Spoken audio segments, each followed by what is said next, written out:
do a new, cool, fun stream here on OSP. It's a weekend, it's a chill day. We are playing some Astro's Playroom to raise money for earthquake relief in Turkey and Syria. So I'm gonna just get us started with this little YouTube giving integration right here. I've got to click some stuff, but while I'm doing that and announcing the stream on the Twitters and the Discords, could everybody in the call introduce themselves?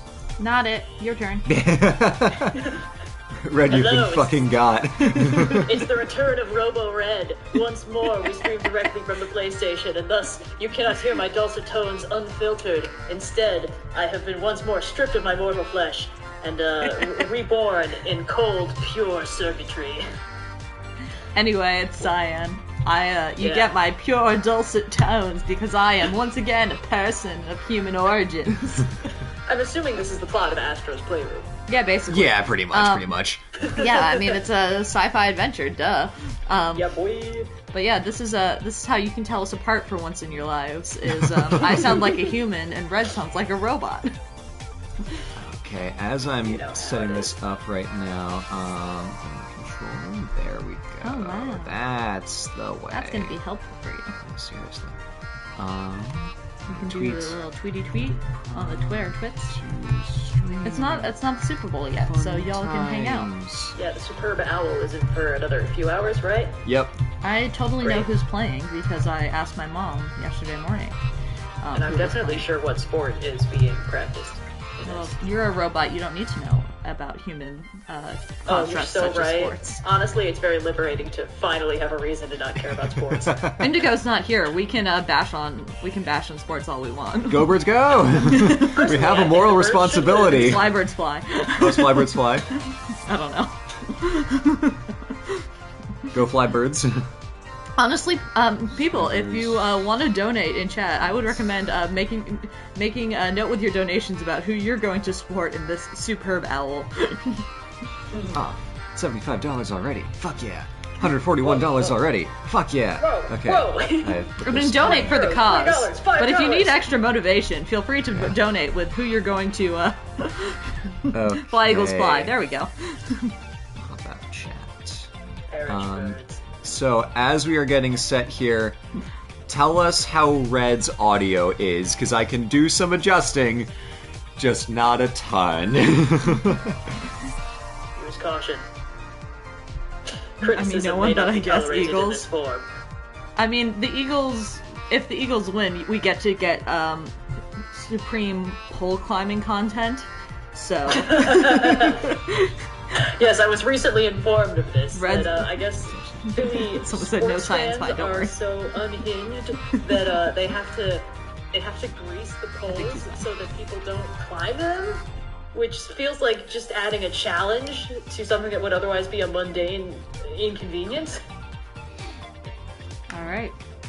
It's the danger and the implied wish that they not do it that makes it more fun when they do. Well, yes, of course. And that's Philadelphia, like overthrowing the British monarchy, like climbing poles for sports. The more you tell them not to, the more they want to. Alrighty. Thank y'all for donating already. We really appreciate it. And now I guess we should probably start the game that you all are here for. So if you don't know about this, Astro's Playroom is basically a game that is meant to explain to you how a DualSense wireless controller works for your PS5. So, I'm gonna learn how a DualSense wireless controller works. We totally haven't played this game before. We totally haven't 100%ed this game before. Twice. Whoa! Everyone on the desktop chat has a different color in their name. What the hell? That's always been how it's been. I think... That is not how it's always been. It actually might be a new feature. I think YouTube is actually finally implementing, like... Colors? Features for chat. I thought that's how it's been. No, this is new. It's also not on mobile. It's just on the, fucking... I think people have had colors for a bit. For a couple weeks, I think. I saw it last time we streamed and I was like, is that? And then I didn't follow up on that thought any further. Cool, I'm gonna start playing. Let's go. Wow. I haven't watched any YouTube streams in a while. I've just been, like, doing the streaming. And, of course, I've just been seeing the chat through Streamlabs, so I haven't seen this before. Face. I'm a big fan of YouTube just sort of slowly pirating all of Twitch's features and just being like, hey, Twitch streamers, we're like Twitch, but less exploitative. We pay you a lot better. Oh, also, if you guys want to make Indigo happy, you should definitely support the Chiefs. Birds. No, definitely support the Chiefs. Make her very happy. No, actually, I don't think Indigo's in chat right now. No, I think she's out. Okay, so then if you actually want to make Indigo happy, support the Phillies. Go Birds. Use your triggers. This is how the controller works. Half of this game's audio will just be the controller, Wow. like, bumbling up a storm. Hi, chat. Ah.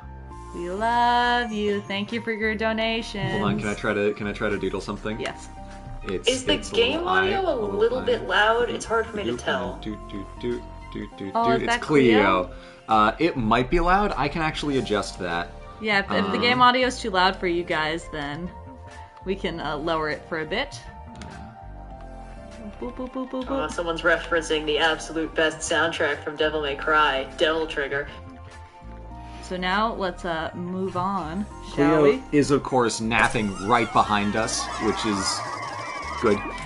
Put all those guys in and just Just give him shake a them little, up. Don't give worry, him a they're little fine. jostle. Don't worry, they're gonna be okay. And we are raising money for earthquake relief in Turkey and Syria. Giving money to Direct Relief, which is a non-government organization that has decades and decades of experience in assisting with exactly these kinds of crises. We've done some fundraisers for them before in various different situations. I think our Ukraine fundraiser was through them that we did last year. So, yes, there are a lot of charities that you can put your money to for the earthquake in Turkey and Syria, but we thought this one was a good one because it's very broad, very international, and not the Turkish government. Yes, and, you know... We highly advise you do not donate to the Turkish government. Yeah. They probably won't spend it on earthquake relief. If you're having trouble for any reason donating to this fundraiser, there are definitely other places you can donate. Yep. Feel free to find them. There are plenty of other small charities and other more direct charities you can donate to. Just don't use the Turkish government. Yeah, there's a website called Charity Navigator that's, you know, one of a couple excellent resources to find out, you know, how much of the money that this charity raises actually goes to causes, how transparent are they with what they do, and they have a splash page specifically for larger multinational charities that you can donate to support earthquake relief. So there are many ways to cut through the noise and the volume and the inevitable confusion of supporting a very complicated and immensely challenging cause as one of the largest earthquakes that the region has seen in a century. So just because it is complicated does not mean it's impossible. So if you're curious to support a charity, Charity Navigator is a great place to learn how. Wow, things are flying in. We're about to hit 1,000. Woo! Woo! Someone did ask if they could possibly get a cat pick for a certain goal. What goal would be a cat pick? Let's have it be the picture that I took of Cleo before we started the stream. Let's make that the $3,000 goal. We're almost at 1 right now, which is pretty amazing. I think 3,000 would be a good goal for a nice sleepy Cleo pick. Yeah. If people are good with that, a good sleepy Cleo pick on Twitter and Instagram. We love a good sleepy Cleo pick. Because we already have this fundraiser just attached to the channel, I can probably, when I stream on Tuesday, we can add this to that and just continue the train. So that does mean that what we could do is like set higher tier goals for things I'll have to do in real time. That could be fun. That could be fun. Yeah. So After if we we don't get- reach a goal. Yeah, after we get to 5, we can start doing that. In the fundraiser that I still have attached to the last 2 streams, the goal that I set for 15K is doing all 3 Zonai Labyrinths, which would be a pretty big endeavor because I don't have, I think, any of their... I think I have 1 of their towers and only some of the gear I need to get there. But Yeah, I don't know. I think if we pass 5K on this, we can start making noises in that direction. Okay. One thing at a time. We're not gonna bamboozle you into doing a Ganon broom run if we get to 7K or something. Make you learn how to do boomy zoomy. Oh my god! Yeah. Absolutely not. I'm sticking to my guns on this one. My categorical no speedrunning strats policy is ironclad. Yep.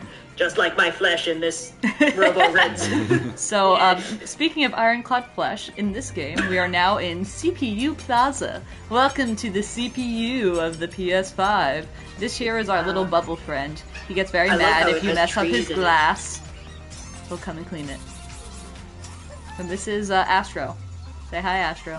He's a little robot guy. He's just a little guy. He's got a cape and a little bauble on top of his little robot head. He can do things like grab stuff. Whee! I feel like if Eve and Wally could have a baby, this is what it would look like. Probably. Not far off. And then you can go into these little fun places like GPU Jungle and the network speedrun. Yeah, we don't have the speedruns unlocked yet. And cooling springs. So this I feel like this dude was made to be a Funko Pop. Basically. Oh, yeah. This game is so interesting because it came bundled in with the PS5. And it exists to advertise how the controller works, but is also designed as a showcase just to, like, celebrate all the stuff that PlayStation has done over the years. So each of these different little areas are kind of themed after different generations of the PlayStation, 1, 2, 3, and 4. And this is literally just the PlayStation 1 right there. But it's cool because it's just a love letter to all the PlayStation stuff, and it's so fun and joyful. So Cyan had the great suggestion of playing this game for today's stream. Do you remember what order they go in? Because we can play them through the order. We're going to want to do SSD Speedway first. Okay. If we're doing PlayStation 1 through 4, yeah. Sure, we can start an SSD speedrun. Yes. I believe you described this as a baby game for babies earlier. I did. I said this is a baby game for babies, and I am baby. Yes. I'm not the best at PlayStation controls, I'm gonna be honest. And the nice thing about this game is it tells you how to play the game. It gives you instructions because it assumes you don't know how to use the controller. Which is great, because I don't know how to use the controller a lot. Oh no! Good. Evil thing! Evil thing! Whatever shall I do? Smack him. Let me... Jostle him. Oh, let me, punch! Ah! Punch! Oh look! I completed the checkpoint, and now I can pull the string. Woohoo! Oh. Also, someone in chat, oh hey, Indigo's in chat! Oh yeah, what's up, what's up? Everyone, quick, tell her your favorite sports team! Tell her your favorite sports team! Tell her to go and or not go birds! Anyway, someone in chat said the magic words to make me talk about Puss in Boots: The Last Wish, so, Was it talk about Puss in Boots: The Last Wish? Oh god, it's such a good fucking movie. And when you die... I feel insane talking about how good a Shrek spin-off sequel is. And just to be clear, I'm the only person here who's watched it, right? Yeah. Unless Indigo magically watched it in the time since we all got back from Iceland. It was possible. I don't know. Maybe you guys were like, oh, the best cure for jet lag? A 2-hour animated action comedy about the existential horror of death. That would be fun. That does not sound fun, as a matter of fact. Oh, there's something up there I totally missed. But it is. It's so fun. Fine. It's good. Well, we'll have to go backwards and go get that. If I just jump off this, we can go get it. Yeah, you can just jump off. Although, is it actually going to spawn you back at this new one? No, because I didn't get the checkpoint yet. Okay. I knew I had to get it before the checkpoint. So, if you get the new checkpoint, it's really hard to go backwards. You have to wait till you get to the next thing. So if we go... Whee! And fly real high. Whee! Try not to die. This game is just so whimsical. Hot diggity. Someone just dropped $300 at once. Oh. Okay. Well, now we know we can make it. We can definitely make it. We can more than make it. We're up to 2K? Wow. Oh, yeah, because Anonymous $300. Thank you all so much. Thank you guys so much. We really appreciate it. At this rate, we'll get to that Cleo pick in 5 minutes. 5 minutes. This is my favorite bit that nobody has commented on. I'm not sure people even commented on the detailed diatribe where I showed the Frieza screenshot that it's from. Because sometimes, if you go to the right place, you get an artifact. Get a fun little PlayStation like toy. Like the Buzz controller for playing quiz games. You press the little thing. Wow. Boop, boop, boop, boop. Let's get quizzical. And you can even zoom in. You can like turn the controller over and it goes like, moves around. Yeah. They modeled every last little plug and button and texture on all these things. It's insane. Chat, of all the things we could talk about for why Puss in Boots Alive, which is good, do we really have to talk about how Tumblr is thirsting about the Andro Wolf death figure? I mean, if you're going to talk about it, then apparently, yes, we do have to talk about it. He's a compelling character. I think the idea that the big bad wolf is a death figure is great. And if I had a nickel for every piece of media that has done that recently, I'd have 2 nickels. So I'm really confused, because wasn't the big bad wolf already in Shrek? This is the different Big Bad Wolf. Actually, I think this one isn't specified as the Big Bad Wolf. He's just, when he initially shows up, Puss in Boots assumes he's like a bounty hunter or a mercenary or something, but he kind of just doesn't confirm or deny that. And then later he figures out like, oh wait, you're like literally death actually.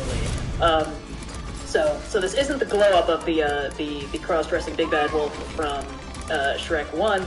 This is just a different, unrelated, even bigger, badder wolf, which I think is cool. So you mean it's the biggest, baddest wolf? He's the biggest, baddest wolf. And he's great because they kind of do that, like, I think the trope name is, like, Noble Demon, where it's like this character is unconditionally an antagonist, but they have sort of a code that they operate on and often come across as sort of, like, moral and, Anyway, when he's introduced, he's just absolutely terrifying, and of course the whole plot of the movie is Puss in Boots running from death because he's on his last life. That's the inciting incident of the movie.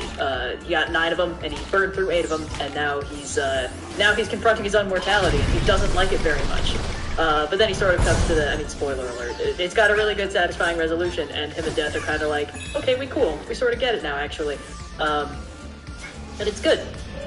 It's a good movie. Nice. Also, John Mulaney is Jack Horner, aka Disney. He's Disney. He's just Disney again. Wow. Someday they'll make a Shrek movie where the bad guy isn't Disney, but that day is a long way off. Now we need to not hit that. Yeah, not hit the little electric-y guys. Which is bad, because I'm not good at flying. I believe in you. I remember this one taking me a long time.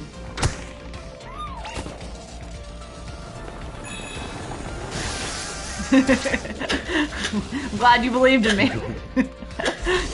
Sorry. Shout out to the person in chat who just says the 2 wolves are married. Honestly, that would be the funniest possible good way for to bring it all them. home. Maybe one's death and one's life.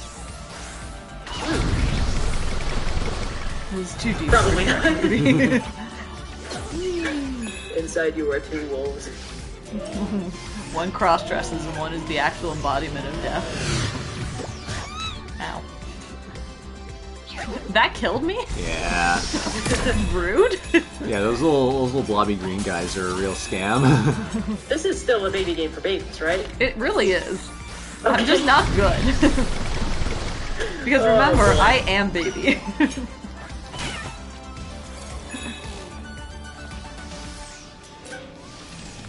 The thing about baby games for babies is if you are also a baby, then you might not be good at them.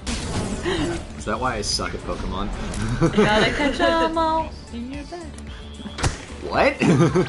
Don't worry about it. Are we going back to Pokemon Smasher Pass? Is that what just Technically, happened? that was Pokemon Trainer Smasher Pass. Fair. Is Cyan playing today? Yes. We're gonna be probably like Yay! handing off, but yeah, Cyan's starting us off strong. Blue's too good. Alright, just a quick, to the person in chat who keeps spamming the same bit of advice for Heart of Olympi, I really appreciate your enthusiasm, but please stop. You can put him in timeout. You have the power. I want to give them a warning first. Like, it feels rude just being like, actually, fuck you, because they're just trying to be helpful, but like, I saw it, I promise. It's just, you know, we're on a mission here. You could also like tap them because you're on desktop. Yeah. We don't want to give them the satisfaction. Well, no, but saying it out loud. Oh. Yeah, I suppose that's not like that. The thing is, like, this is a person who's just, they're just giving advice about the spell list of my character in Heart of Olympi, and I've never played a druid before, so it's like, this could be helpful advice. It's just at the same time, like, You don't need to post it once every 15 seconds. It's the longest comment in chat. I can see it.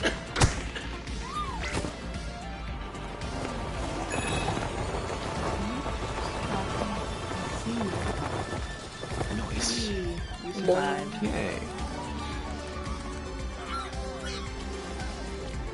I guess a Noble Demon Troll Choke would be good. I feel like it's got overlap with stuff I've already covered. It's got overlap with the Magnificent Bastard, but anyway, it's its own thing.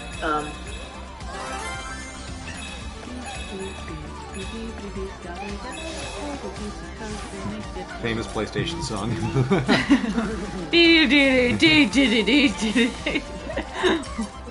PlayStation does what Nintendo don't? Wait. Okay, speaking of people going into timeout. Oh, I can put on slow mode. Hold on. Oh no! I thought you already put on slow mode. No, you put on subscriber only chat. Now we're on slow mode. If you find you can't chat, consider becoming a subscriber. 1 minute left before it explodes. Wah-ha-ha-ha. 2 chats. Gotta rewatch some classic.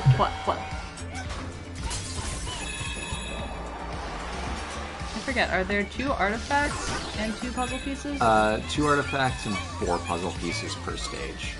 Okay. Some of them are a little trickier to find. God. Of course we've seen the new Zelda trailer. We all stayed up to watch the Nintendo Direct even though we were on Iceland time. Yeah, we were in Iceland at 10 o'clock watching the thing. We tried to get access to a conference room, and we could access the conference room, but they wouldn't give us the Wi-Fi password. We were watching we were with all getting so nervous that they would actually have the audacity to not end it with Tears of the Kingdom. And like, it was after the really 40-minute mark that it showed up. It was, honestly, it was pretty funny because it was us and a handful of our friends, among whom was Indigo, Noir, and Austin. And it was really funny that the most hype moment of the presentation was when they announced a new Professor Layton game, and Noir lost his goddamn mind we were about it. So, when the fuck is it going to show Zelda? And then we get, 3 seconds of Professor Layton tipping his hat to the camera, and I turn around, and Noir is losing his shit. On the artifact. Hey. Look at that. It's a DualShock 2. DualShock 2. DualShock 2? Also, maybe this is... Did I start us in the wrong one? I think you started us in the wrong one. Or was that just a theory? I think it is Matt Mercer. Alright, doing his best Travis Willingham. Okay, so we're doing the PlayStation 2 one. That's my bad. I really thought that this was the... This is the PlayStation 1. Oh, because we go to space in this one. Damn it. I was thinking of Speedway because the PlayStation 1 is the baseball one where we roll around. But no, this is the one where we go to space. Alright, my bad. We're doing PlayStation 2, PlayStation 1, and then 3 and 4. Yeah, hey. I want to go to space. Anyway, yeah, the Nintendo Direct was pretty cool for that one bit. Also, I think, was it Indigo who, all of her predictions came true? It was like, oh, they're gonna do, a Fire Emblem thing. Yeah. Yeah, Indigo and Austin. Yeah, and it was just, one after the other, well, shit, that happened. Oh, yeah, that happened too. And then Tears of the Kingdom trailer, which, I'm excited for. Yeah. Personally, I think that the trailer would have been better if it had more flying islands in it, but that's okay. I'll put up with a 4-wheel drive and ominous flashbacks to clearly a previous Zelda / Hylia, and wherever that keeps going. I definitely did not find all the photos. We got 2 artifacts. I have only watched the trailer once, because I wanted to see it, but I don't want to, interrogate it so carefully that I, managed to puzzle through it and figure out everything that's happening in there. Oh, and now that there's it's no only chance 3 of that. months... They're careful with these trailers. Yeah. If you go back and watch the Breath of the Wild trailer, they don't show any divine beasts. They show the interior of one for 2 seconds, and that's it. And that's the core gameplay, that's the main plot. You're supposed to do all 4 divine beasts. We don't see a single goddamn one of them. I guess the gameplay of this new one is Link gets an automotive repair shop or something. That's actually the secret core gameplay loop. Personally, I think they should have had more no ponytail Link in this trailer, but that's okay. I'll just pick that armor set whenever we get it.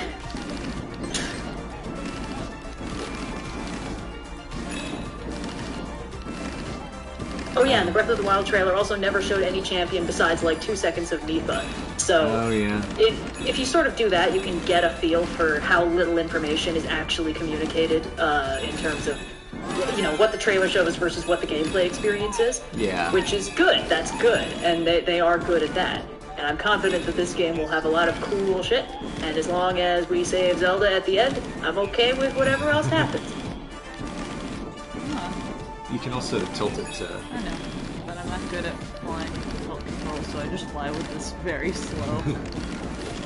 Just hold down the things the whole time. So anyway, I started blasting. What's in here? I think an artifact. Oh no, never mind. That's just there's a different thing where there's a hole in the ground and you get a thing. I just got the hole. There are a couple different holes in the ground over the course of the space. We're not in space. I'm pretty sure we're underwater. Maybe we're in space. I think it feels like we're in space. But there's like that one. That one's that was what I was thinking of. Oh, but there are also stars. I see the confusion. It's that night. I'll turn it down.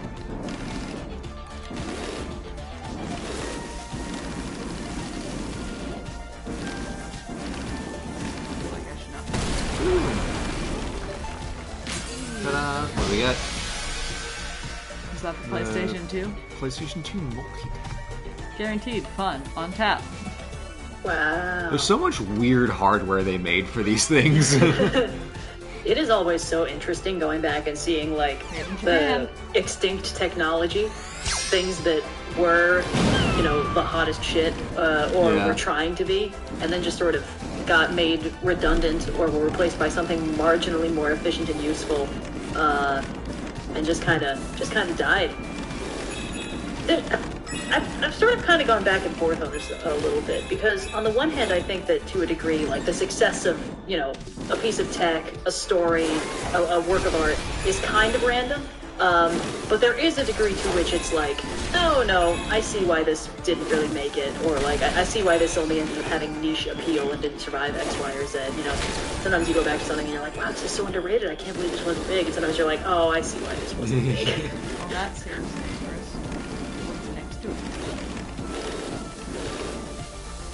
I feel like we're going up there later. Let's see what's down here first. Yeah, go all the way down. See what's below. Hey, stuff. Okay. Great. Love that.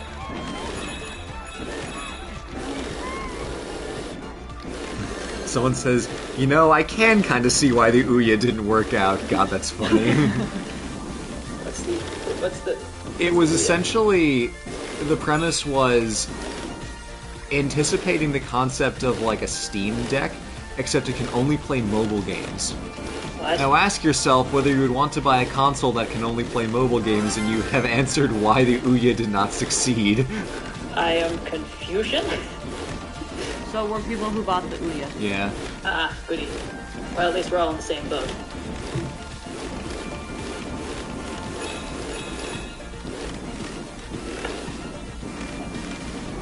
I'm sure this is a very satisfying noise to hear me play.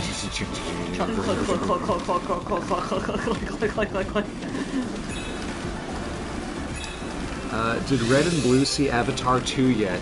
No, people just kept talking about the fucking whale, so I feel like I've seen it through cultural osmosis.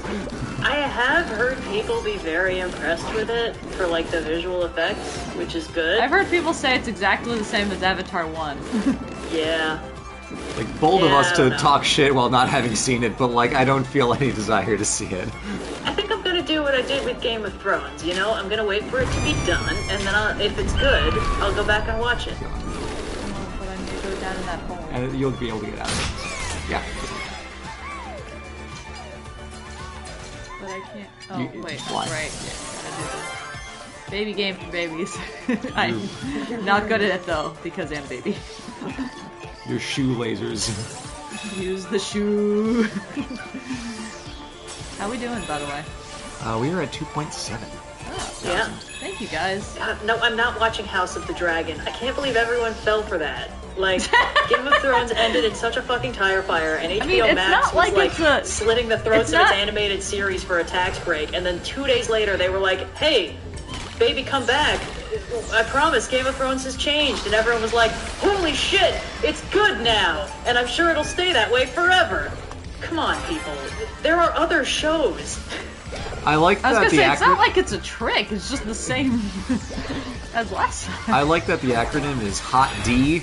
I think that's very representative of what kind of show it is. I do also like that. I also like how everyone else gets recast because they get older, but they can't get rid of Matt Smith because nobody else on Earth looks like Matt Smith. Yeah. So. Oh, also, these guys are all playing, like, PlayStation game characters. Yeah, the little references. And if you turn around, you see that there's the little guy in the blue hat with the camera. Hey, it's Dante from Devil May Cry! Yep, that's the signal of, like, this is a game reference that you are seeing right now. That's so and cute. this is the fan. The guys with the heart eyes are, like, either directors or fans, depending on how you like to think about it. They're either like, yes, you're doing so great, or it's I like to think it's, like, fans watching the games be made. Also, this is fun. It makes fireworks. I love that one. It's like my favorite. Is there anything hiding down here? But are you watching Rings of Power, though? I don't know, gang. Sound off if anyone in the team is watching Rings of Power. I have a Ring of Power. What? Yeah. So that's just a wedding ring. That's a no from us. Sorry, darling, I did not enchant it for you. I didn't say you enchanted it. Well, fuck. But they were all deceived, for another ring was made. An engagement ring. Anyway. Again. Yeah, so it's like Amazon Prime, or Amazon just doesn't have the rights to any of the shit Tolkien actually wrote, so they just have to write fanfic about it, and then spend $1 billion on it. And, yeah, I'm just not really all that interested in seeing someone's $1 billion Lord of the Rings fanfiction. So now if it was $1 trillion Lord of the Rings. Oh yeah, that's the problem. Not enough zeros behind that dollar sign, you know? Like, come on. Prove your love for him. Yeah, I'd really be vibing with this Lord of the Rings property if the budget was the GDP of Italy. Yeah, that would be more How fun. do we get don't remember. We need, I think we need the cannon, so we come back down later.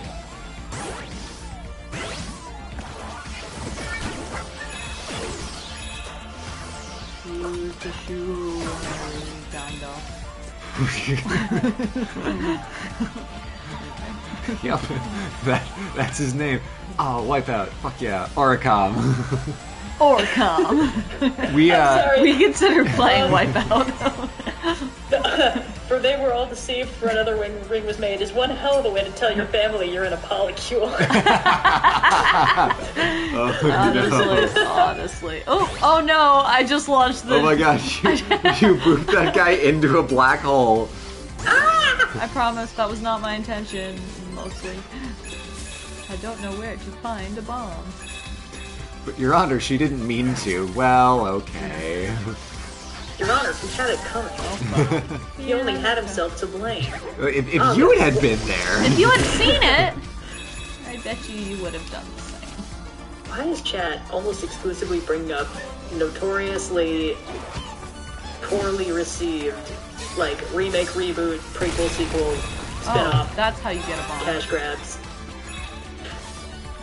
Anyway, the short answer is I didn't watch Wednesday on Netflix because I saw the trailer for Wednesday on Netflix, and in the first 2 seconds I figured out that they weren't going to do my girl Morticia correctly, so I stopped watching.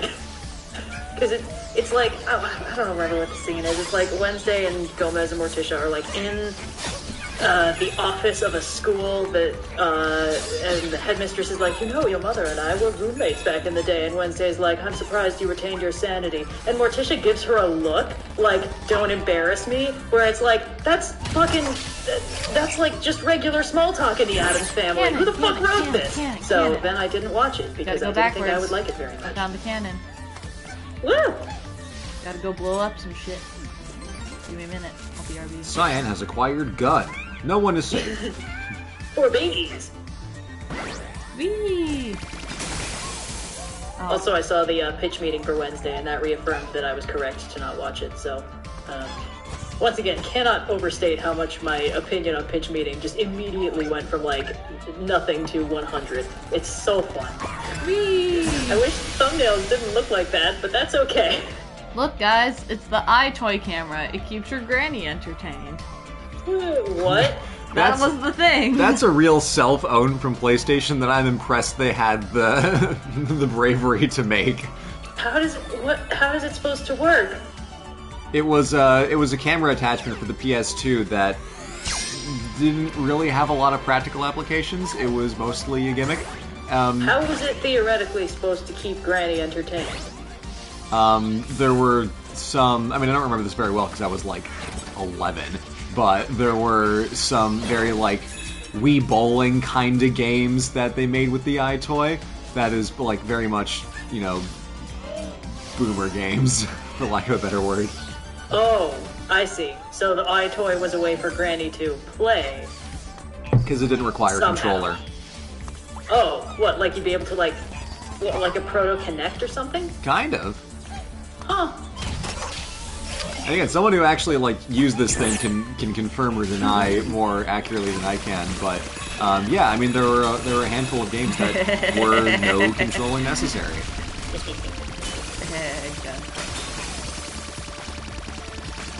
Really, they're going to take this away at some point.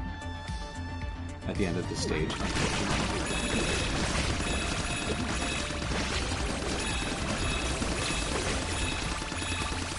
There's no ammo cap, which is the best part. You just keep shooting. Ammo drops might be a bit much for the baby game for babies. Probably. But however, that does mean I just get to shoot everything. Everyone, everything. Oh no, she's chuckling. She's got massive power. If only Breath of the Wild had a machine gun. Man, actually, one of our favorite YouTubers, Fur, put out a video of Breath of the Wild that Link has a gun. Link basically has a Guardian laser blaster. It's very funny. Oh. This makes such a fun... So, the controller makes different feelings when you run across different textures. Oh. This makes a very fun texture. Yeah, a little clink, clink, clink, clink, clink, clink. That's so cute. Honestly, I could probably just juke these guys off today. Blast.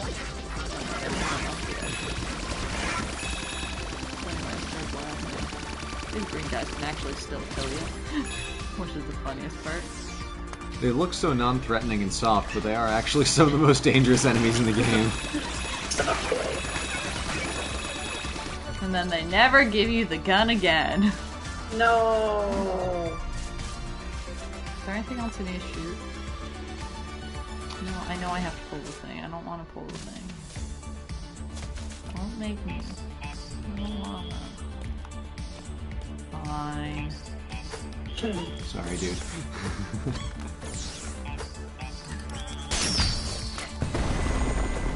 Doesn't Tears of the Kingdom have Link with that, like, dragon head flamethrower weapon briefly or something? Or Yep. am I imagining that? Yeah, the dragon flamethrower shield. Flamethrower shield? Yep. Huh. Well, that would be pretty rad. I mean, they do seem to be doing the Zonai as sort of like a super advanced ancient civilization number 4 at this point. So Everyone's advanced, except for you, Link. You suck.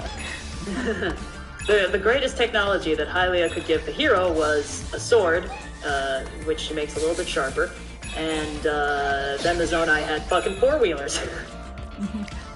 Hylia's like, Link, you really don't need anything good. You're fine. Yeah. You're fine. You're fine, baby. The hero is resourceful. That's his whole thing. You'll be fine, man. baby. Don't Yeah, worry. yesterday I was watching through some of Point Crow's playthroughs of other Zelda games that aren't Breath of the Wild, which of course is speedruns. And he accomplished something I didn't think was possible. Made me like Skyward Sword. Not on its gameplay merits, but on its cool moments in the story. The story, yeah. I really wanted to like Skyward Sword. It seems like it would be cool. I just am so bad. The controls are so stupid. I am baby. The controls Baby was not good at Skyward the Sword. boss fight with the imprisoned is like the only thing that happens in the game. It's an like Among 4 Us. times. It's an Among Us. It's The an Among Us, imprisoned yeah. is just a giant Among Us. They briefly give it arms, and then, yeah. And it's just so goofy, because it's a gimmick fight. It doesn't feel threatening. You have to just hit its dumb little toe beams, and then it's, you know, sometimes you throw bombs at it with a cartoon catapult from the cartoon character. And then it turns into Demise, sort of, or you fight it back in time and it's Demise, and he's the coolest motherfucker in the game. But he's too cool for the game, so you can't have him for more than one fight. And it's just like, come on, guys. This could have been so neat. You could have done so many things. Red, I think you're giving short shrift to the Gruesinator. Oh, yeah, you don't like Grues. No, he gives you a cannon called the Gruesinator. Oh. Yeah. Well, it's a catapult, but yes. Ah, shit. Yeah. Also, like, I feel like Skyward Sword overall had some problems with enemy design, or at least boss fights, because, like, I think Zeltic has some videos about, like, the most kind of underwhelming boss fights, and, like, 4 of them are from Skyward Sword. You get, I mean, everyone knows the one in the Ghost ship, or the Sandsea ship, because it's, like, it's got such good... Yeah, because it's got such good setup with the tentacles that you just start ripping the ship apart, and then you get on deck, and it's the fucking lady from Monsters, Inc. with a crush on Mike Wazowski. So that's cool. And there's also that like, when Girahim is like, oh, I don't have time to play with you, so I'm going to send a little toy to fight you, and then it's just that lava thing with the arms. Oh, like yeah. Blob. It's that like, one's okay, really dumb. cool. Neat. There is one around. There's a little on the right. On the right, yeah. I don't know. Part of the reason why I like Twilight Princess so much is that game takes itself so seriously, up to and including all the boss designs. So everything looks serious, and you don't feel stupid fighting them. I do love that Twilight Princess commits to doing every single kind of, like, common phobia imaginable. Yeah! It's like thalassophobia, you got it. Arachnophobia, abso-fucking-lutely. Hell yeah. I mean, Zelda's always done the arachnophobia in spades, but yeah. Twilight Princess is like, we don't know what to do with this area. More spiders! Like, the Skulltulas in Skyward Sword and Ocarina of Time are, like, kind of like, okay, you know, whatever, but, like, Armagoma, holy fuck. No thanks. We're already at 2. Oh, man. And then, of course, like, everything in Twilight Princess is designed to be kind of, like, sharp and anime, and I love it. And then Skyward Sword, like, Link looks all sharp and anime, and some of the other stuff does. Like, half the characters look like, you know, magical elf people that live in a flying island, and the other half look like fucking groups. So, you know, it's just a little bit internally inconsistent. Also, it sort of does the cop-out thing that I understand that Assassin's Creed did too, which is like, this is supposed to be the first. This is the origin. And part of the origin is, yes, this is an ancient weapon and an ancient prophecy from ancient people. And it's like, I believe in the immortal words of Yahtzee Croshaw, bitch, we're in ancient times. So we are the ancient. Anyway. Hey, look, it's a PlayStation 2. Cute kid, looks just like its mom. Oh yeah, it's the PlayStation 2 Slim. That's the... No, this is just the regular one. Well, it's, it wasn't the original version of the PlayStation 2. PlayStation 2. It does. We're gonna get a different PlayStation 2 at the end, though. We're gonna get the chonkier PlayStation 2. Yeah. Oh wait, if you press the thing, I think it opens up the tray. Oh yes. Drink. Whoa. Anyway, yeah, so, well, like, with Skyward Sword being like, this is the origin, this is the first Link, and the first, you know, first Zelda, and the first time they fight Demise, kind of. And then it gets a little fucky with time travel anyway. It's like, oh yeah, the first Link went back in time, like, a whole bunch, and fought Demise, and Demise was like, neat, I'm gonna curse you to reincarnate and kick my ass over and over again, okay, bye. And then that's the yeah, it's like, alright, cool. What? So I'm encouraged that Tears of the Kingdom, with that one shot of like the hand reaching out to what is clearly a Proto-Zelda or Hylia or something, is like, that actually looks and feels ancient and majestic. Whereas one of the complaints that I have about the setting in Skyward Sword, for how pretty it is that Skyloft feels tiny. It's like, this is the pinnacle of our magical flying civilization, and it's a small farming town with like 12 people in it. And it just doesn't feel suitably grandiose, I guess. So I like that Breath of the Wild is like, no, you're truly walking among the ruins of Titans, you know? This was great once, and in ways that you can't even comprehend because it's been lost so thoroughly. That is one of the things that I find funny about the world in God of War Ragnarok is like every realm seems like it's only ever had 100 people in it max. Yeah. Yeah. Maybe you only go to the tourist hotspots. The limitations.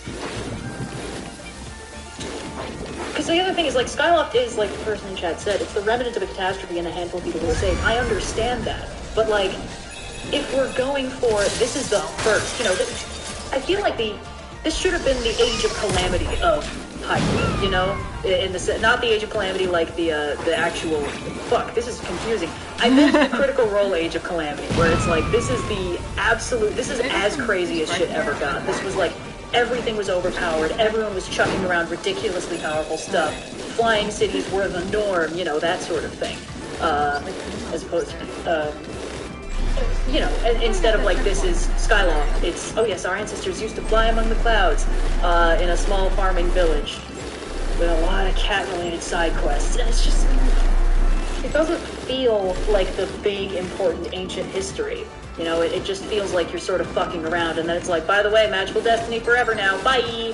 So that's why I like what it looks like they might be doing with Tears of the Kingdom, where they sort of actually make this feel massive and fast. Again, when I said, like, not enough flying islands, I was being a little bit facetious, but not really. I genuinely hope that a lot of the gameplay around Tears of the Kingdom is about going up the flying island chain, which I think is a Zeltic theory about what the core gameplay loop might be.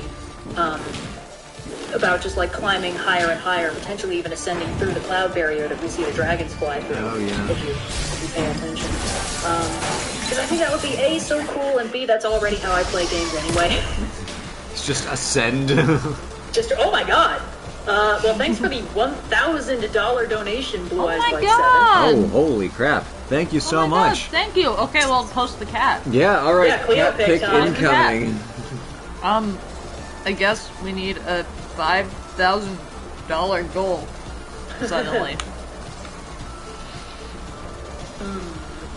And also thank you to everyone else. Like, we tend to shout out the very large donations because they're large and eye-catching, but all your very small donations, whether it's $1, $5, $10, whatever you can give, those are the ones that add up as well. So whatever you can give, we really, really, really appreciate it. Thank you to everyone. And it's all going to a very good cause because this earthquake is very, very bad. So.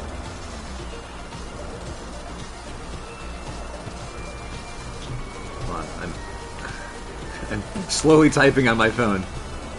No worries. In the meantime, I will go try to. I don't know if you guys caught that very fun death that I just had, where I came in here, I'm like, okay, so there's a laser thing there. And then I got lasered to death, like that.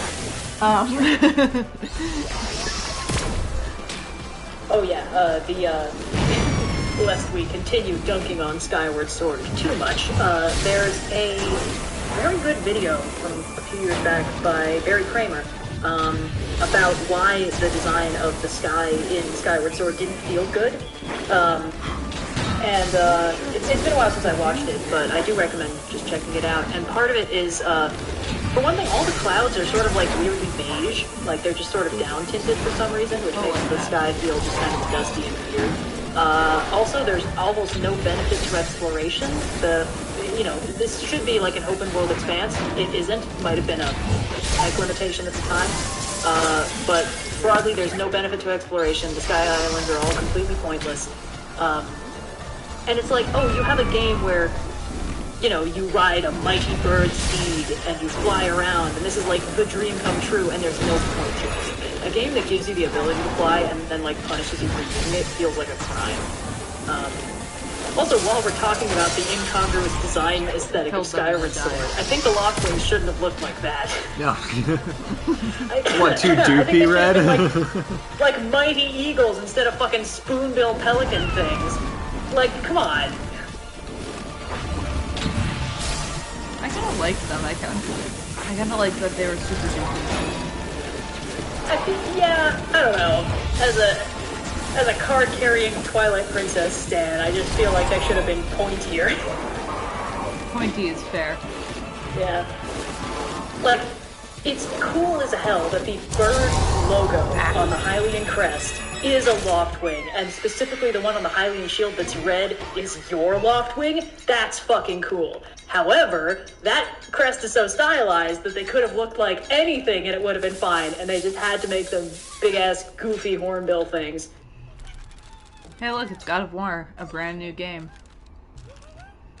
Oh, yo, that's the first one. Yeah, if you run backwards, that's the one you get. Cool. On your big-ass TV.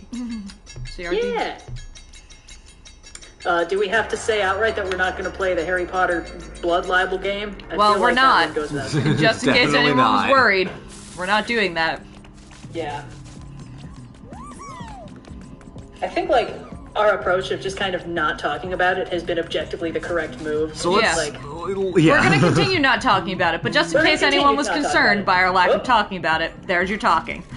Yep, we crossed 4K. Alright, did we have a 4K? We did not get to 4K. We did not. Okay, quick, we have to come up with a 5K, though. Is 5K when we start doing Zelda things? Because we're only, like... No. Like, we're 50 minutes into this stream. That seems... one level. Yeah, No, we're not doing Zelda things. We can do Zelda things at a different thing. Yeah, let's You can do Zelda things on your next stream. Well, I mean, but like setting goals for the next one. Okay. I don't even know how I finished this round. You grab the blue one and pull it. Oh, the blue one? Why did it have to be the blue one? Because it's the one that's unattached. Okay. To any of the other little guys. PlayStation. That's a big PlayStation. That's a chunky boy. Big boy. Big boy. Let's see. For 5K, we could do like a mini game, like one of those road trip things. Oh yeah, we can play a road trip game. We can also do a lightning round in chat. Oh, we can do a lightning round. That's a good one. Let's do that. 5K lightning round. So guys, holster your media questions, and once we pass 5K, if we pass 5K, fire them off and we'll lightning round it and see how many of them we've seen, and like just a quickie, like did we like it or whatever. But quick, because I saw a couple. I just got here. What are we doing? We are playing Astro's Playroom, a fun game where it teaches you how to use a PlayStation 5 controller. Yeah. By going through the history of the PlayStation. We're doing this as a charity stream to raise money through direct relief for the earthquakes in Turkey and Syria. If you can donate, any amount of money would be greatly appreciated. We've had some large donations, we've had some small donations, and really... thank you for any of them. Anything from $1 to some people have donated $1,000. We'll take all of them because it's all greatly needed. It's all going to a very good cause, and we really appreciate all of you for it. So check out Twitter and Instagram. Instagram and Twitter are where I posted the Cleo for pictures. A cat picture. That was your 3K reward. At 5K, we're going to do a lightning round. Please, though, when you are looking at the cat picture, celebrate quietly. The little miss is sleeping. She has not gotten up since that picture was taken, although she did shift slightly to be more donut-y. She is a true child of gamers. Also, sorry, I'm eating chocolate with espresso beans on the inside. Okay, so that was the PS2. Here are all our artifacts that we picked up along the route. And now we can do things like jump on them. If you do the rocket boots on top of the thing, does it not? No, it's not this one. I think it's the PS1 that does it. Oh, nuts. I forgot how we activate this one. There it is. Oh, wait. Wait, is there you actually have to punch specific. Oh my god, there's a little robot in there. He'll be fine. He's taking a nap. But you can buzz in on the remotes. You can come over here to the controller and push the buttons. And on the PS2, I mean, we'll just let him do what he's doing there. He's having fun. He's doing something there. You can climb up it on its ladder. You can punch the little PlayStation logo to tilt it right side up. This one? The one on the side of the console, yeah. No, it's if you turn around to the right. This one? And you look up. That one, you can punch that to turn it right side up. How do you get up there? I think you have to climb all the way up there, though. Do I have to, like, on the way down hit it? Yes. Oh, I just had a really weird flashback to my Minecraft. There's another dude in there. Oh my god. Anyway, they're having fun. And as you do it, these puzzle pieces, so clearly you missed a few, but the puzzle pieces you get fill out this little timeline telling you kind of the timeline of PlayStation, so obviously this was in the 2000s. We finally hit 128-bit, a little bit of the controller. Then you get like the PlayStation DVD era. Ooh, yes, love the DVDs. Stuff like that. So now we can exit our gallery. And I totally know how to do that. Oh, here's our dude dancing in front of the camera. Oh my gosh. Why is that a feature? Why does it shoot out bad guys? I'm pretty sure that's the multi-tap, and I'm pretty sure that whole thing was just a bug.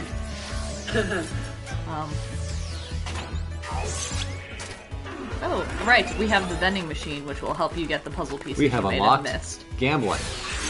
Yeah! So let's gamble for us, hot sec.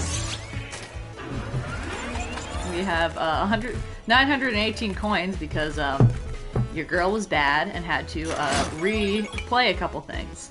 So for example, we just unlocked some puzzle pieces. Wow. Puzzle pieces. And a soda. And a soda. Ooh. And a puzzle piece. And a puzzle piece. So now if we leave, we go back over to that wall. More stuff! Oh, it actually filled in a couple random ones. Yeah. Why is chat talking about Genshin Impact? Because someone asked about it before you put on the media ban. Oh. And you didn't answer it. I did, true. So I don't think any of us have any experience with Genshin Impact, right? Oh, are people talking about gambling in Genshin Impact? Oh, maybe. I think that it did come up, yeah. Sorry, sir. I only gamble in Zelda games. Sploosh Kaboom, or no, it's not in Sploosh Kaboom, but in the one where you have to gamble for the, you know. Oh yeah, yeah. There's like the actual. Pick which of these trunks or the chest has. Yeah, I did that once and decided to leave. There's also in the new Pokemon game you have to gamble. You have to? There's at least one. It's not really gambling. It's more haggling. Which game is this? The new Pokemon. Oh, okay. You kind I of have to haven't played gamble. it. Yeah. So we just did This is SSD Speedway. I think What's it's the one CPU. over there on the... Oh, it's the memory... Oh yeah, memory. Memory Meadow? That's PlayStation 1. Okay. Into Memory Meadow. I got Portal 2 co-op. That's a deep pull. Oh. Alright, chat, save it for when we hit 5K. We're not going to answer them. So welcome to this Portal's nice, so good. relaxing Memory Meadow. Look how easy they make it in this baby game for babies to find that puzzle piece. Now, It's a this cat. is a decent ratio of flying islands to gameplay. It's a cat. Check out this adorable cat. It's like, hello. kitty, kitty, kitty, kitty, kitty, kitty, kitty. Wow. Coins everywhere. Check out that dude who's totally gonna fall when I run across this thing. Because you have to jump up here in order to get that puzzle piece, and then you have to run across this thing. Jump to get the big coin. Jump to get the big coin. Jump to get the big coin. Give me the big coin. Yep. And then you run across this thing and knock off this dude. Oh, maybe he doesn't fall. I thought he fell. And then you get the puzzle piece. Wow. You come down here. You always check out the suspicious underground things. Punch. You know, we needed Tears of the Kingdom, petable dogs. Oh, bless. That would be lovely. Yet another reason why Twilight Princess is the superior Zelda game. Not only can you pet dogs, you can pick them up and carry them with their adorable little head and paws resting on your shoulder. And then when you turn into a wolf, you can talk to them. And then you know it's become evil because now there's wind. No! The other day, while we were in Iceland watching the Nintendo Direct, I had the thought of, like, wait, is Twilight Princess the best Zelda game? And I didn't vocalize that because I knew Red would jump down my throat about it. Well, So I was like, wait a objectively minute. correct, yes. I mean, not non-Breath of the Wild Zelda game, obviously. Yeah, of course. But, They're good in different ways. Oh man, when I announced the stream on Tuesday, I was like, I will be spending Valentine's Day with my one true love, Breath of the Wild. I got like 4 comments that were like, oh no, did you and Twilight Princess break up? This is the second polyamory rep we've had in like 20 minutes. Look, I can't help it if there's enough of me to go around.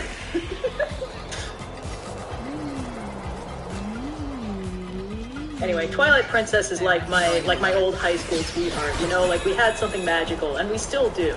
You had something magical with your high school sweetheart? I don't think I had a high school sweetheart. Oh, well, I guess I did. Cyan, please. Cyan, please. What are we doing? Is it getting too real? I'm sorry. Anyway, the thing is, if Twilight Princess were on the Switch, trust me, I wouldn't be able to choose, alright? You know how it is, but it's not, and that's not my fault, so... Nintendo is far too near. Yes! Wow. Polygamorous, yes. Wow. That's a good one. Let's stick with that. Nintendo is far too nearsighted to understand the benefits of releasing a Twilight Princess HD for Switch. They should, though, because they would make so much money. They make so much money from me! Would you buy it multiple times? Probably not. Exactly. Nintendo is fascinating to observe because they are at once, like, so galaxy-brained in how they design some of their games, and so, like, money-grubbing in certain dimensions, but also so allergic to easy wins in others. It's like, what the fuck is the magic 8-ball that determines every business decision you make? God. One of our friends, again on the Iceland trip, was like, I really want to buy a Switch because I really want to play Tears of the Kingdom and I really want to play Breath of the Wild, but I'm worried that as soon as I do, Nintendo's going to announce a new console with no backwards compatibility. We're like, yeah, probably. Sadly, that's the gamble we all make.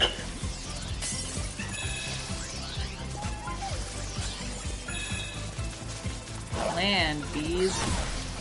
This is a really niche thing, but like I was recently checking through like how Tumblr's reacting to the Tears of the Kingdom trailer. So much fan art, very impressive already. Yeah. But like most of it even safe for work.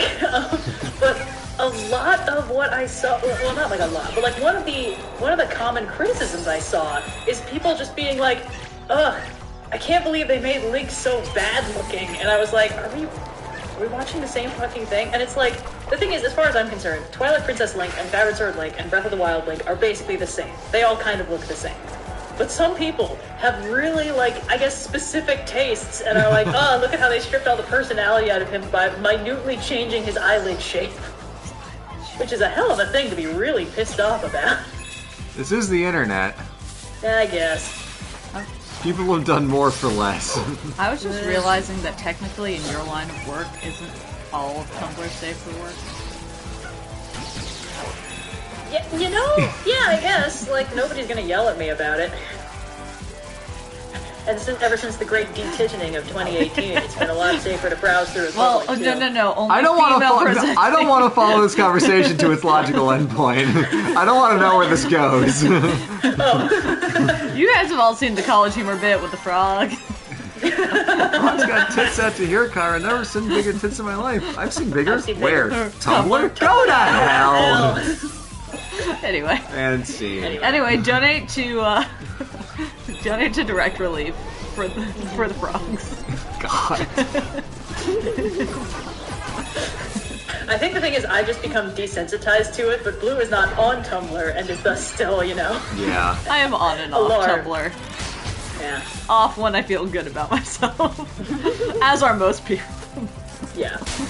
You know, the average Tumblr experience. The average Tumblr experience. I think what happened is when you pulled out those little blocks, it killed one of the evil bees. Probably. The bees are evil. It's okay, Red.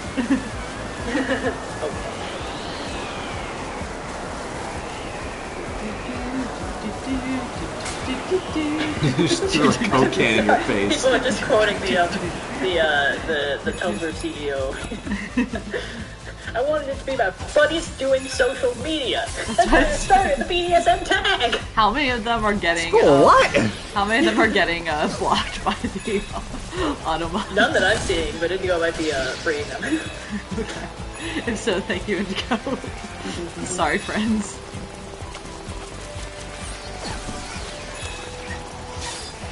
Ah, I got blown up. Anyway, yes, I will defend Breath of the Wild Link. I think he does, in fact, have personality, and people complaining about him being bland are making a big deal out of something that's really very unimportant. Are very into eyebrows.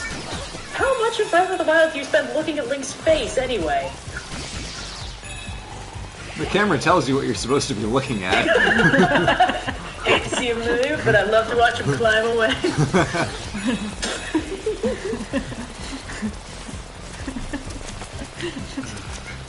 God, it's gotten into us. Are you still jet lagged? Is that what's happening? Maybe. I'm this was sure not the energy of the Iceland trip. I want to make it abundantly clear. The stream was not supposed to happen. Peppering that in. Like, oh, BT dubs, no big, but BT dubs, we went on a trip. We went on vacation. Yeah. We took a break for our mental health in a place that was colder than most other places in the middle of winter. But yeah, we in some of the places we live. But... we went to Iceland for a little group thing. Some OSP people, some non-OSP people. Rolling with difficult Hey, Nora's people. in chat. Yo, Nora, what's up? What's up? Do you not remember Joe and the Juice? I and some of the other squad didn't make it to Joe and the Juice. We were delayed. But I'm assuming the energy was not exactly hinged. Yeah, your flight was the one we were waiting at Joe Oh and yeah, the Juice you know, the for. Joe and the Juice morning was a little bit unhinged. That's actually fair. We did just come off the flight and almost none of us had slept. Nora That was on. immediately after, or before we all went to the Blue Lagoon, and I asked the gods to strike me down, and then it started hailing, and nobody let me forget that for the rest of the trip. Like substantially hailing. Yeah. It was nice. It was like a massage, but it hurt. That's the opposite of nice, as a matter of fact. That's generally what people call not nice. Eh. The funny thing about the Blue Lagoon was that, you know that thing where, like, if you feel warm and cold at the same time, your body will process it as hot? No. Because the sharp from the cold and the warm from the warm will combine to become sharp warm, which is hot. So this is like, I've done this experiment at like science museums. They have like demonstrations of this thing where it's like there's a cold bar and a warm bar, and if you put your hand on both, it'll feel hot, even though it's like not and it can't burn you. This is a thing.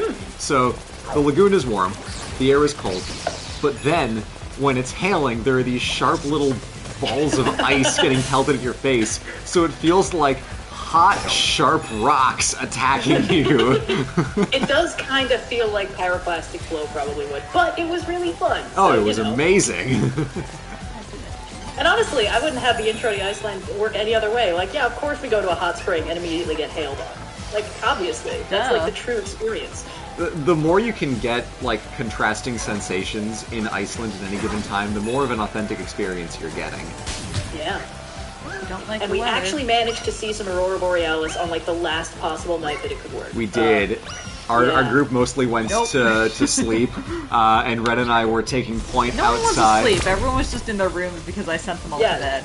They were trying to go to sleep, and then, like, 5 minutes later, it was like, well, we think we might see them, and then, like, because from our perspective, we were like, oh man, I don't know, it's a bit of a long shot, it'd be kind of a bummer, and then you were like, hey, is that, like, am I imagining that? And we, like, took a picture, and of course, you know, modern phones often brighten things up in night mode. So it was like, well, you know, to my eyes, that just kind of looks like a weird cirrostratus cloud at a funky angle to everything else. But on my phone, it's green. So, yeah, I guess we can, like, tell the chat, you know, just in case. We'll keep an eye out. And then, like, as we were there over the next 5 minutes, everybody sort of traipsed out. And we were like, oh, shit, I guess this is a big deal. The problem was, like, we had aurora activity, but we also had a lot of cloud cover. Yeah. But, you know, as we've heard, the phrase in Iceland is, if you don't like the weather, wait 5 minutes. So basically, even if on the forecast it was like all, you know, clouds all day, there would be patches where we could see clear sky and stars. And that was when we could make out, you know, potentially auroras. The real kicker, though, is that we couldn't recreate the magic, because on the last night I and a couple other friends were in Iceland, we had, like, the best chances of seeing auroras we've had all week. Like, the night that we saw them, there was a 30% chance. The night that we didn't see them, there was a 70% chance. There was a lot of activity. It was just wall-to-wall clouds all the way to the horizon, basically. And we were back in Reykjavik, so there was light pollution to contend with, too. It was kind of a bummer, because you're like, man, I bet it would look really cool if we could see fucking any of it. It was a nice walk, though. I didn't really complain. Anyway, it was a fun experience. Yeah, it was a good trip. We got to see a lot of natural things. We did the Golden Circle. We did some stuff on the South Coast, Postmark, Vic. The Black Sand Beach. Reina Sciara. That was interesting. That was really awesome. Should I recommend the place that we stayed at? Because I feel like they... Yeah, we stayed at Midgard Base Camp and did a private tour with the group of us through Midgard Adventure. It's essentially... you have to go down and jump on the roof of that other little thing. I was trying to, but I can't get. You can't really jump down from here. Yeah, sorry, keep explaining. But it's a hotel, like a little mini resort kind of place in a town called Folksvollur, which is like 2 hours outside of Reykjavik, so there's no light pollution. And it's a really wonderful place because they do all of these tours like from the hotel, so you like wake up, have breakfast, and then get in a Jeep with a guide and just go and see some stuff. Not sponsored. They're a bunch of badasses. It's so fun. Not sponsored, we just had a wonderful time. Free advertisement because they deserve it. The way our tour guide explained it is that, like, the Iceland tourism industry is very new. Like, before 2008, Iceland's main thing was financial. It was like getting an economic foothold, and then there was the world financial crash, and that kind of went out the window. Yeah. But then the volcano went off, and everyone was like, holy shit, this tiny island just grounded 100% of North American air flight. Wonder what's up with that. Let's get closer. So everyone's like, I love that, and I feel like, you want to get over here? Stopping all of European air travel for a month. So hot right now. I wish they'd just take us up to that caldera, you know, just like we were the idiots. But also, you know, it's. I'm pretty sure you could do that, and we just did not sign up for that. Because... We had the option to go to the Carrot Crater, were it to not be so icy out, but it was so icy out. I'm pretty sure, like, that's the problem. You can do the volcano. It's kind of hard to, you know, figure a lot of that stuff out in advance because so much of it is very dependent on weather and stuff. Anyway, but you can't do the volcano tour like in the summer. Or sorry, in the winter. That's the other thing, A lot of these areas have longer hikes in the summer when it's not, you know, an icefall risk. Because if it's, you know, if you're going through a valley and it's winter and there's ice above you, there's a very real risk of getting clunked on the head by something. So, but anyway, it's cool because you can kind of tell that the tourism industry is extremely new. And everyone is sort of figuring it out. Also, the number of things that you'll see that are titled, like, Volcano Resort or Volcano Hotel, just to be like, they're not necessarily near any of the volcanoes, but we know what the tourists come here for. Volcanoes. Yeah. So that's cool. It is really cool. I mean, obviously, the industry got disrupted pretty severely by COVID, but we were talking to the people at Midgard, and they're like, yeah, I mean, all of our summer tours are pretty much booked. I'm like, fuck yeah, you guys, that's great. And so far, nobody in the group has reported any symptoms. No, and it's been a good handful of days. So. I took a rapid test and it came back negative. I'll take a PCR again on Monday. Because that's when we're all like mega vaxxed and all that jazz, and also let's be honest, I had COVID in October. February, not super densely populated. No. I mean, there were people there. There was actually a surprisingly non-zero amount of people, but it was sparse compared to the usual, you know, summer rush. Yeah. And even then, I'd still, every, like, few hours, there'd be somebody with a hacking cough, and I'd be like, alright. I know. Every so often, it was like, on the plane ride home, there was someone who was coughing, and I was like, I'm gonna kill you. This is a lady in the airport, I'm like, I'll strangle you myself. On the plane ride out, there was a lady, wearing a mask, and I was like, put your mask on, put your mask on. Non-stop, and I was like, keep the mask on, keep the mask on. I'm like, I don't care if you have a chronic cough, put your mask on. Yeah. I have, like, chronic illness. That's why I wear my mask around people, because I don't know if I'm sick, because I have symptoms. Yeah, I think mentally reframing it as, like, I could be sick, and I don't want to get anyone sick, and that's why I'm still masking, is, like, I mean, the thing is, I'd mask anyway, because, frankly, I think it looks cool. So, you know, I don't need, you know, nobody needs to twist my arm on that. It's but at the same time, vibe. Like, but, I mean, I've wanted to be a ninja since I was 4, so this is a dream come true for me. But the point is, like, mentally reframing it as, like, I'm doing this to keep the people around me safe. You know, for some people that might make it easier to stick with. I don't know. I don't know. The psychology of it doesn't really matter at this point, you know, if you're either doing it or you're not, and I don't think anything new is going to persuade anybody who's kind of still on the fence. But yeah, all things considered, worked out remarkably well. Yeah, Iceland, strong recommend if anyone's thinking of a visit. And Midgard Adventure. Strongly recommend. Midgard Base Camp. I tried to tag them in my Iceland post, and apparently that's probably why it didn't post, and I'm not sure why. People are like, Cyan, these pictures are amazing, but where are these pictures? And I'm like, I totally had, so for those of you who don't know, I have an Instagram. I post on my Instagram a lot of pictures, including some pictures of when we went to Iceland. After we all got back, I tend not to post travel photos while we're traveling. That's why we were all super cagey about what we were doing last week. I mean, it didn't necessarily come across as cagey. It was just like random, normal content.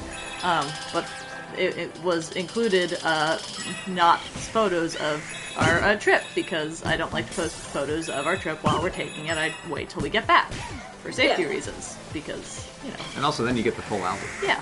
But I posted them, and apparently it just didn't include the caption. So, that's weird. And everyone was like, "Where are you?" Like, oh shit. I was like, I swear I put the caption. Apparently I can't tell you? Oh, man. Yeah, I'm like, Blue double checked it, because I was having to double check the spelling. I read the post before, yeah. I like to have a spell check. Yeah. Great time at Midgard. Great time in Iceland overall. No. And we did have hot dogs. We went did. to that one hot dog stand. They were fine. Who's Cyan? I'm the one that's not the robot. My wife. Yep. That's my wife. No. I have to go back. I have to go back and get that one. Or just get it from the, I'll probably just get it from the,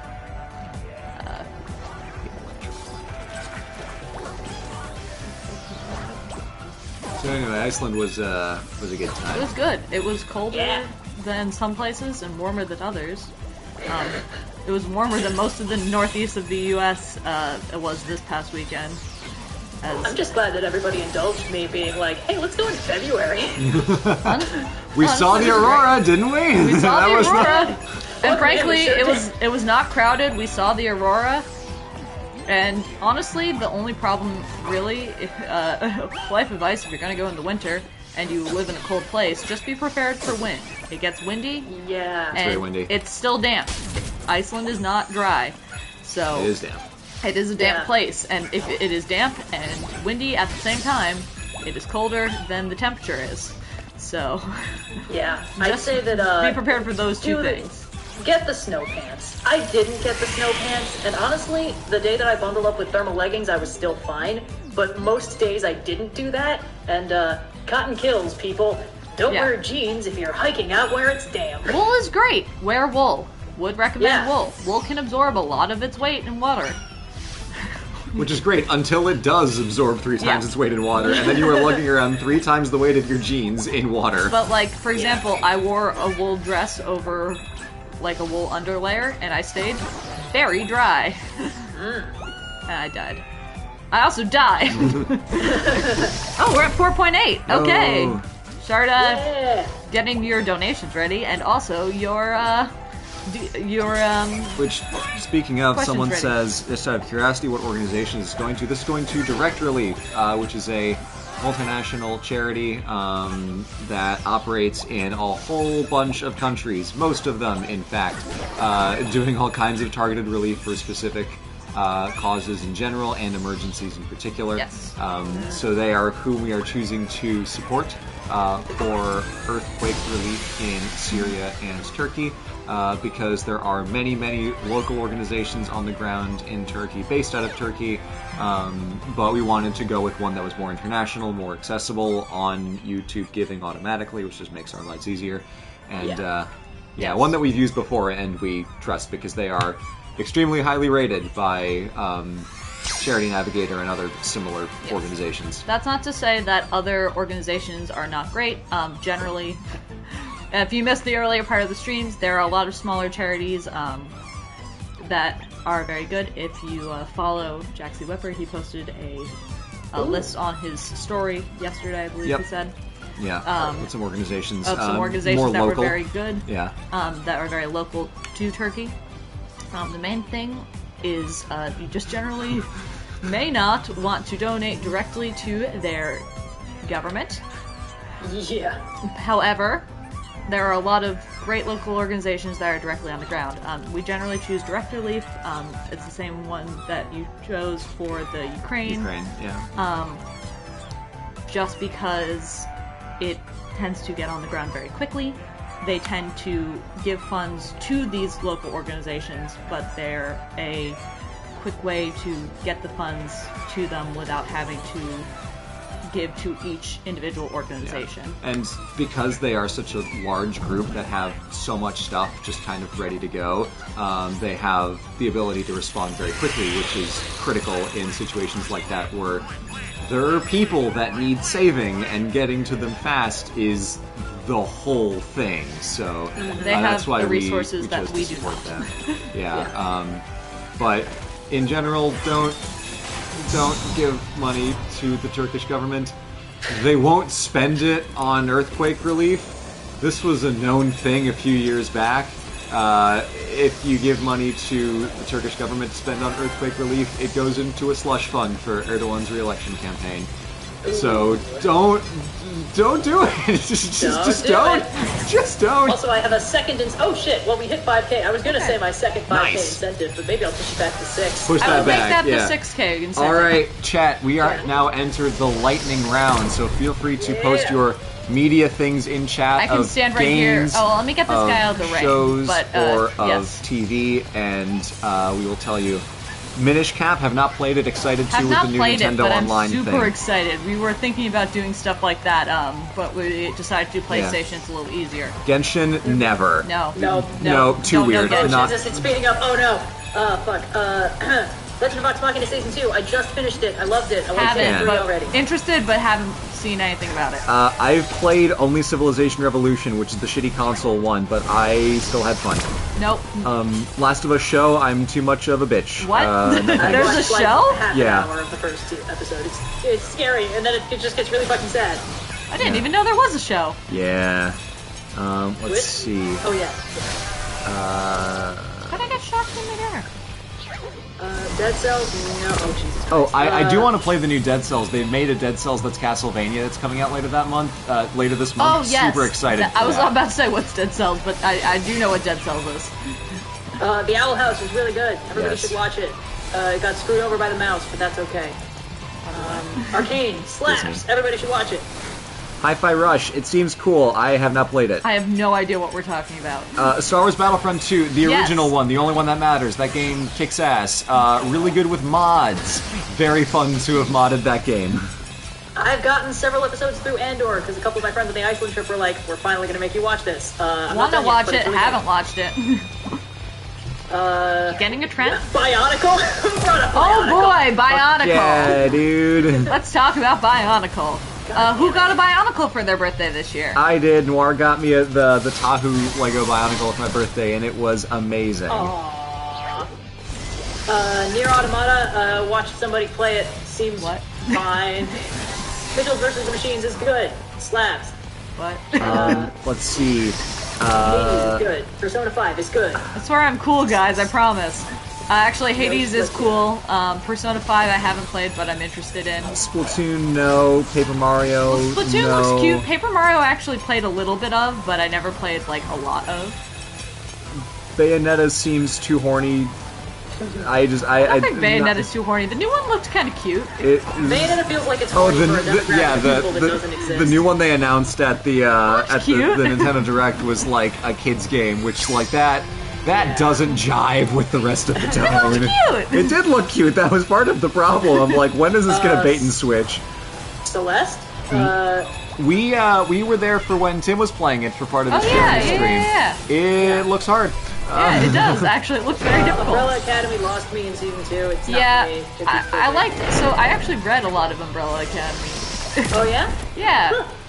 And they don't match, but that's fine. Yeah, that's what I've heard. Puss in Boots: The Last Wish. It's good. Everybody should watch it. Haven't watched it. Heard Red talk about it twice now. How much Smallville did you guys watch? I think over time I got through almost all of it, but never in a sequential order. Nope. I watched so much of it is. I watched an episode for the Detail Diatribe. Nope. Yeah, the one I told you to. Yeah. It's good. That was like one of the really good ones, sort of. House of Da Vinci, I have not heard of it. That show is fucking incredible, and I wish he got more chances to play Superman. Hollow Knight, I like it conceptually, but boy do I suck at it. I liked the idea of playing that game. We're gonna have to set a cutoff, or people are just gonna keep this going. We'll do it for another minute. I like playing Hollow Knight, but Keys to the Kingdom, Garth Nix. I read that in middle school, and I forgot about that. It existed, and boy howdy, that shit was crazy. Oh boy, I forgot about that. Vinland Saga. The music is by Austin Wintory, but I have not actually played the game. Wizard 101, get the fuck out of here! I love Wizard 101. My sisters still play it. Absolution is good. No, let's go back to Wizard 101. Well done animated fantasy shows. What class do you play? Anyway. Red, you liked Cult of the Lamb, right? Yeah. I'm really bad at the roguelike part, but the cute little Animal Crossing, but with blood sacrifice part is fun. Yeah.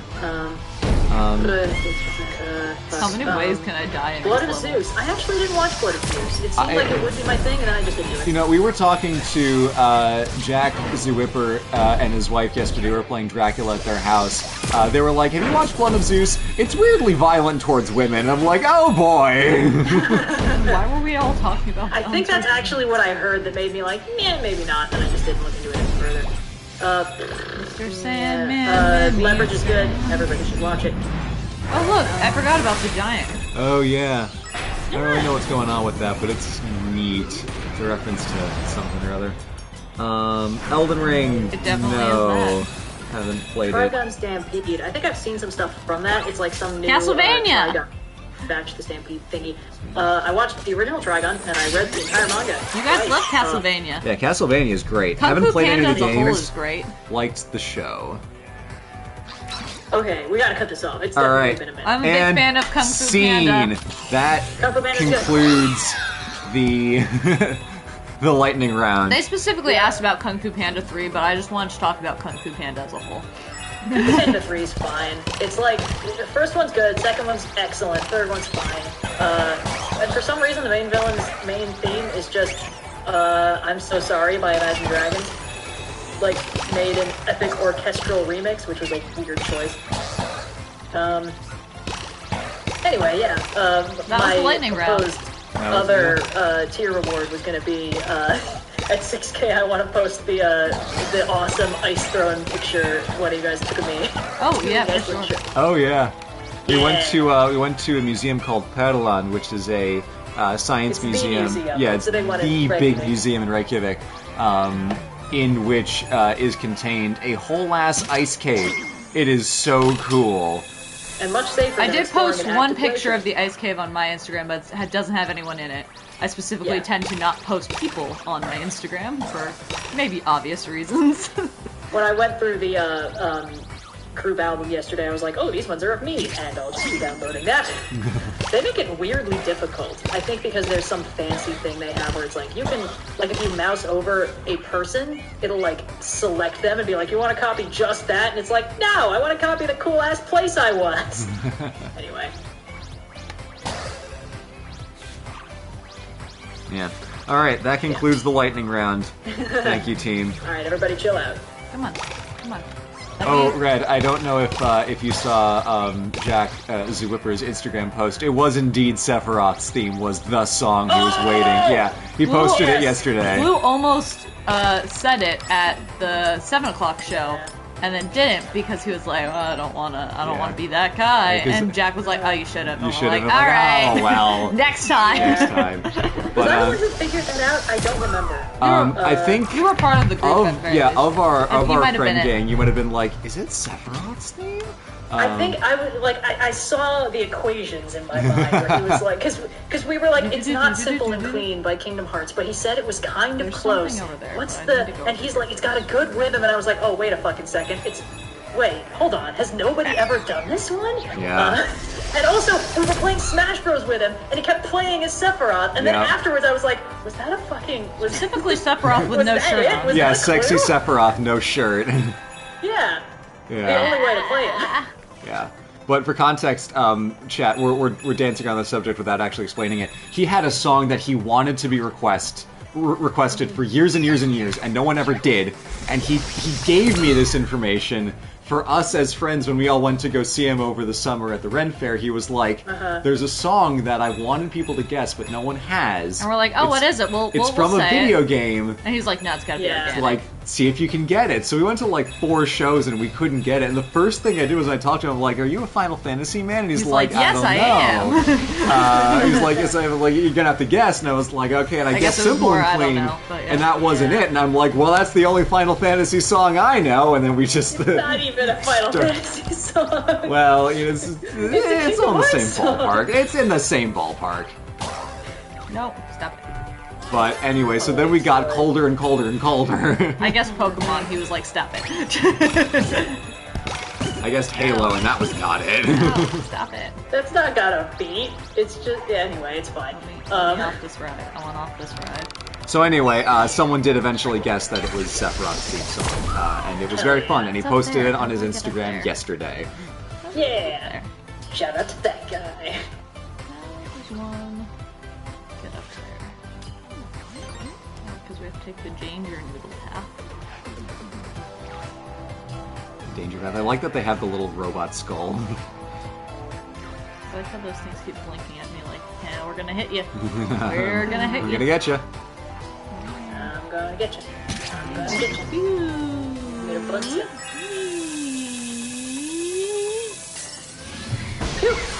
Alright.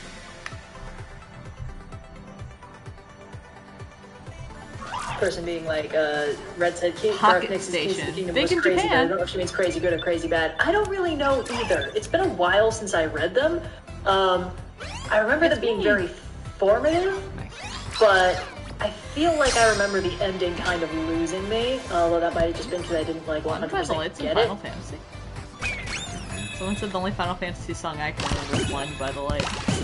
That's what? Maybe this is Blinded by Light, which is maybe a different song. Oh, never mind.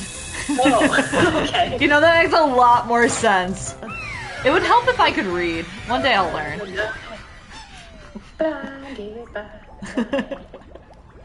I'm still I don't know, I guess spoiler alert, the ending of Keys to the Kingdom, like, the main character spends all 7 books, like, slowly accumulating more and more power until eventually he basically becomes God, and then he sort of just splits off the 11-year-old kid he used to be as, like, his own thing, and was like, alright, go live your life, I'm gonna go be God now. Hey look, cat people. I didn't realize there were furries in PS1. Huh. Anyway, yeah. So depending on how your brain works, that might completely lose you, or it might be cool. Anything on that side? Yes. We'll play around a game. Cool. Anything on the back? No. I don't see anything. Cool, we good, we good, we good. Hey, we did 2 levels. Yeah. No, Cyan can read. She was actually quoting, because I misread stuff a lot, and I'm, especially like out in the wild. Like, friends. If I'm like reading a menu and I just miss something, I'm like, oh man, one of these days I'm gonna learn how to read. It'll be so useful.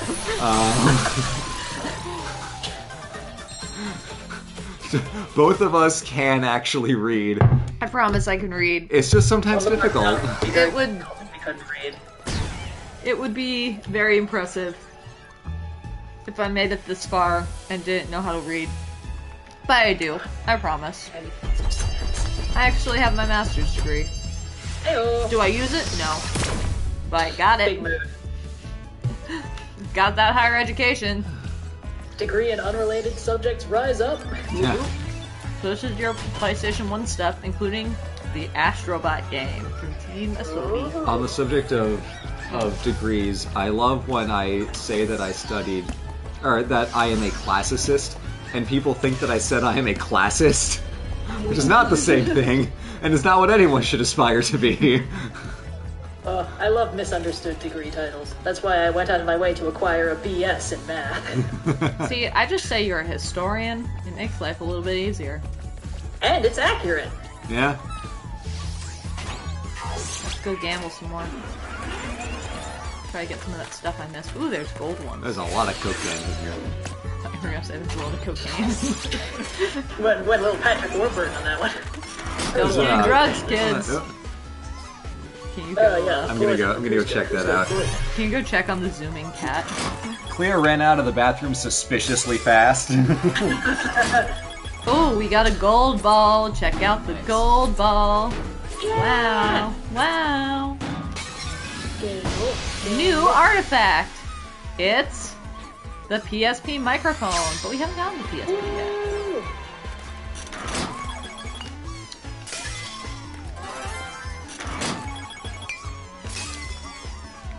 Oh man, that reminds me. Hold on.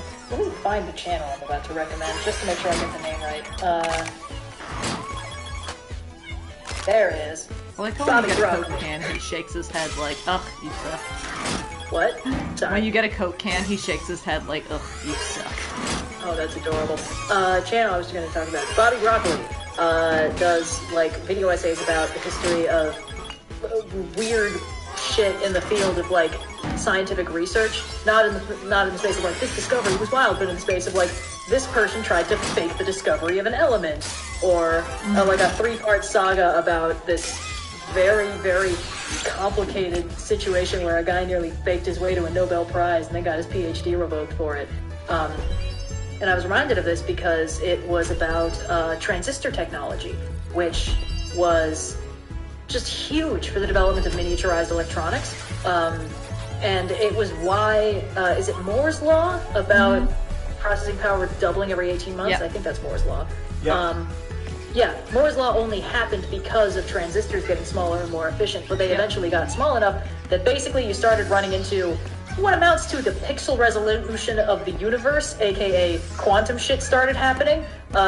So the question of how to make a smaller, more efficient transistor was kind of a hot button issue for a while. And basically there was this guy who was like, I can do it with crystals. And nobody could ever reproduce his shit. And whenever they were like, oh, well, it would be really good if this could do this kind of thing. And he'd be like, interesting. What would a graph of that result look like? And they'd be like, oh, this. And he'd be like, cool. Here's a graph of that result. And it took him a shockingly long time to be caught. Anyway, highly recommend. Bobby Broccoli is the name of the channel. Cleo's just zooming. Clea was zooming. She's just running around. Mode. So anyway, you might have seen we got some statues. Those are hiding over here. They just around the now sides do. and stuff. Where Over there. are they? Are they just these guys? They'll be on these tables, probably on the far sides.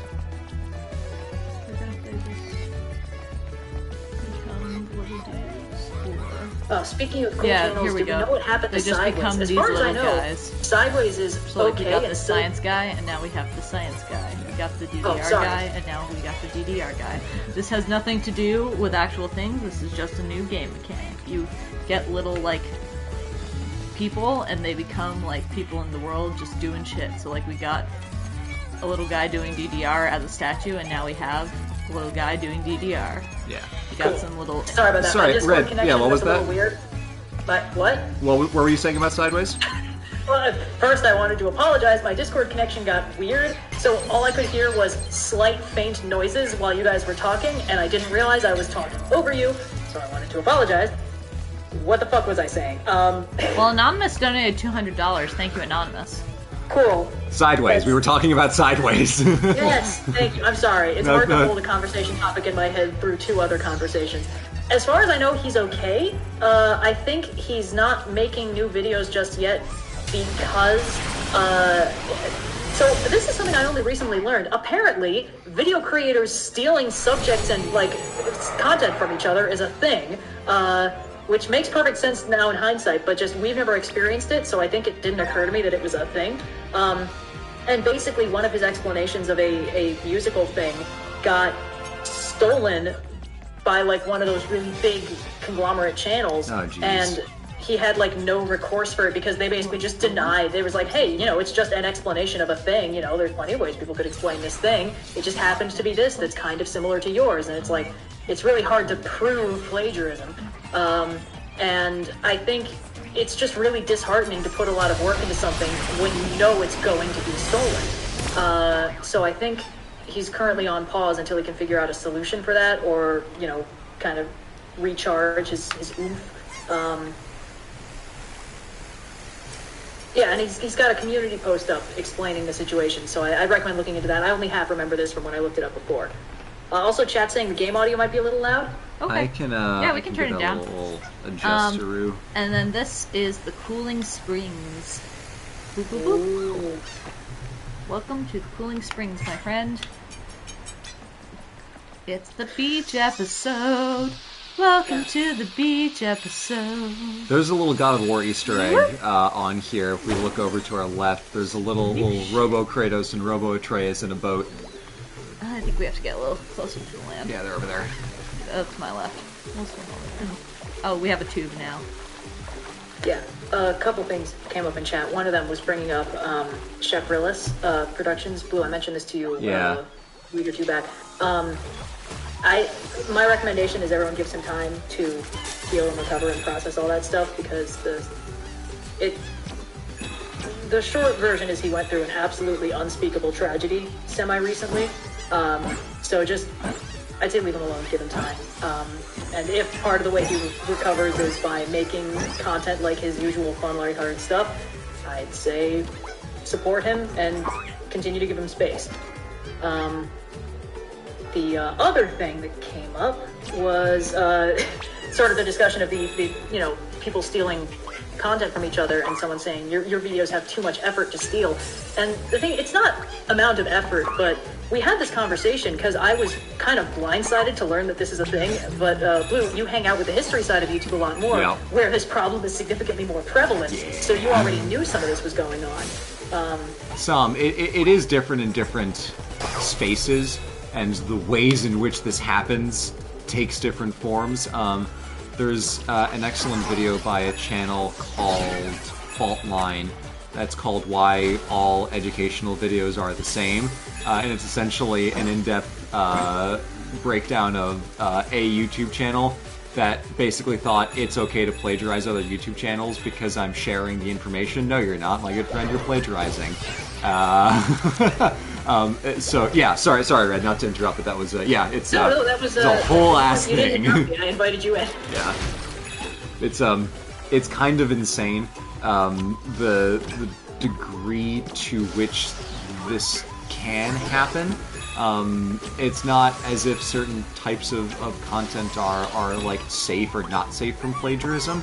It's really just a question of who's going to go out and decide to copy something on this day, and what are they feeling like copying, because it could be anyone and it could be anything. You can take lines, you can take visual styles, you can take ideas for motion graphics, you can take video topics, you can take angles. There's all kinds of ways to plagiarize a video that may or may not, really matter whether or not the videos that are being plagiarized are high effort or not. That's not a defense. If anything, that makes it a more appealing target to plagiarize. Right. There's a but whole I think thing the thing that we actually kind of clocked when we were having this conversation is that a lot of the plagiarism that we saw is extremely low effort in terms of how much. It's not like I watched this video, learned stuff from it, and then turned around and used some of the stuff I learned. It's like I took this line verbatim. Or like I took this part from Wikipedia verbatim or something like that, which is, for the record, not how the research process works. Like, I'll defend Wikipedia as a great starting point for all research till my dying day, but fucking quote it verbatim, guys. Begin there, do not end there. No, it's where you start. It's not the end of the story. Also, just a reminder that citations are a thing. Yeah. What? Just a reminder, citations are a thing. Like, citing your sources go a long way. Yeah. Just a real long way. People email us can you guys give your sources? Yes, we actually in every myth video, Red says the primary source this comes from. and I have a list in the descriptions called Sources and Further Reading, which is for sources and further reading. Gang! I'm not to be uncharitable about this, but I really think some of those people are like, can you give me a cited list that I can copy and paste into my own bibliography when I just watch your video and do no other research? It's like, no, I'm not going to do that. But, sorry, Trust Red, me, you wouldn't want me to. You were saying before I tangented off on the Wikipedia Yes, thing. I did want to say as a secondary point, if one of you starts talking when I'm talking, Discord just garbles it for a few seconds, so it's hard for me to tell that it's happening. Yeah. So, anyway, but the thing is, like, the low-effort plagiarism kind of operates on the fact that the voice of the writer isn't immediately recognizable, and we sort of had this little discussion about it where it's like, is it because the tone we take is so weird? Is that why we're not getting pirated like the other cool kids? Because you're too cool of a kid. Yeah, we're the coolest kids in school. It was a weird cool situation. For plagiarism. I mean, it still is. It's clearly still a thing that's happening. I mean, there was one time when in my Herodotus video, I made a little cutesy BDG type joke where I was saying, like, yeah, Herodotus found a lot of weird stories from his travels. Why'd you put it in a history book? Which is a reference to why'd you put it in a video game? Yeah. And, like, that one is probably the most I've been like, okay, this is, like, very, like, referential comedy, which is really not what I ever tried to do. I just thought it was a funny line and I wanted to, like, make a version of it happen, and that is like, I think I probably went too far and I wouldn't do that again. But like, there is another school of stealing people's work where it's just line for line, don't even change it, just like copy, paste. But also, the demographic of history YouTubers that are trying to be funny and entertaining, it's not massive, you know? Like, someone taking your stuff would have to contend with the fact that it's in a wiki framework, you know, it's not just raw information kind of just put into a video format. Anyway, enough on that. So anyway, we've seen most of these mechanics already, but now the fun part is when we go in here, I think we get a new mechanic. Oh no, I have to get through Not this quite little... yet. I love this little... I have to get through the little, this is like the calm before the storm. Oh, actually, hold on. Can we walk around in here a little? Because of all the places in this game, this is the one where I would most want to hang out, because it's this little, like, pool area. Like, you get a little short that's just dive. so fun. Everyone's hanging out, having a good time. Like, this is a place where I'd be like, I would hang out here in real life. If you go to the tall one there, I think there's some coins you can get. There are. And there are all the, like, the PlayStation-shaped pool floaties. If you punch them, they'll go flying. yeah. So I love this area. You actually have to climb the diving boards to get to the big board. Unfortunately, I am baby. There we go. Do they give you water wings? They give you a little pool floaty. You get a little pool little surfer floaty.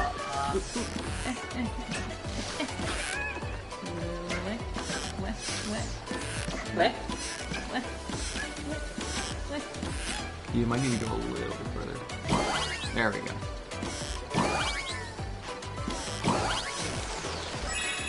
Nice. I like that you do a little dive. Nice.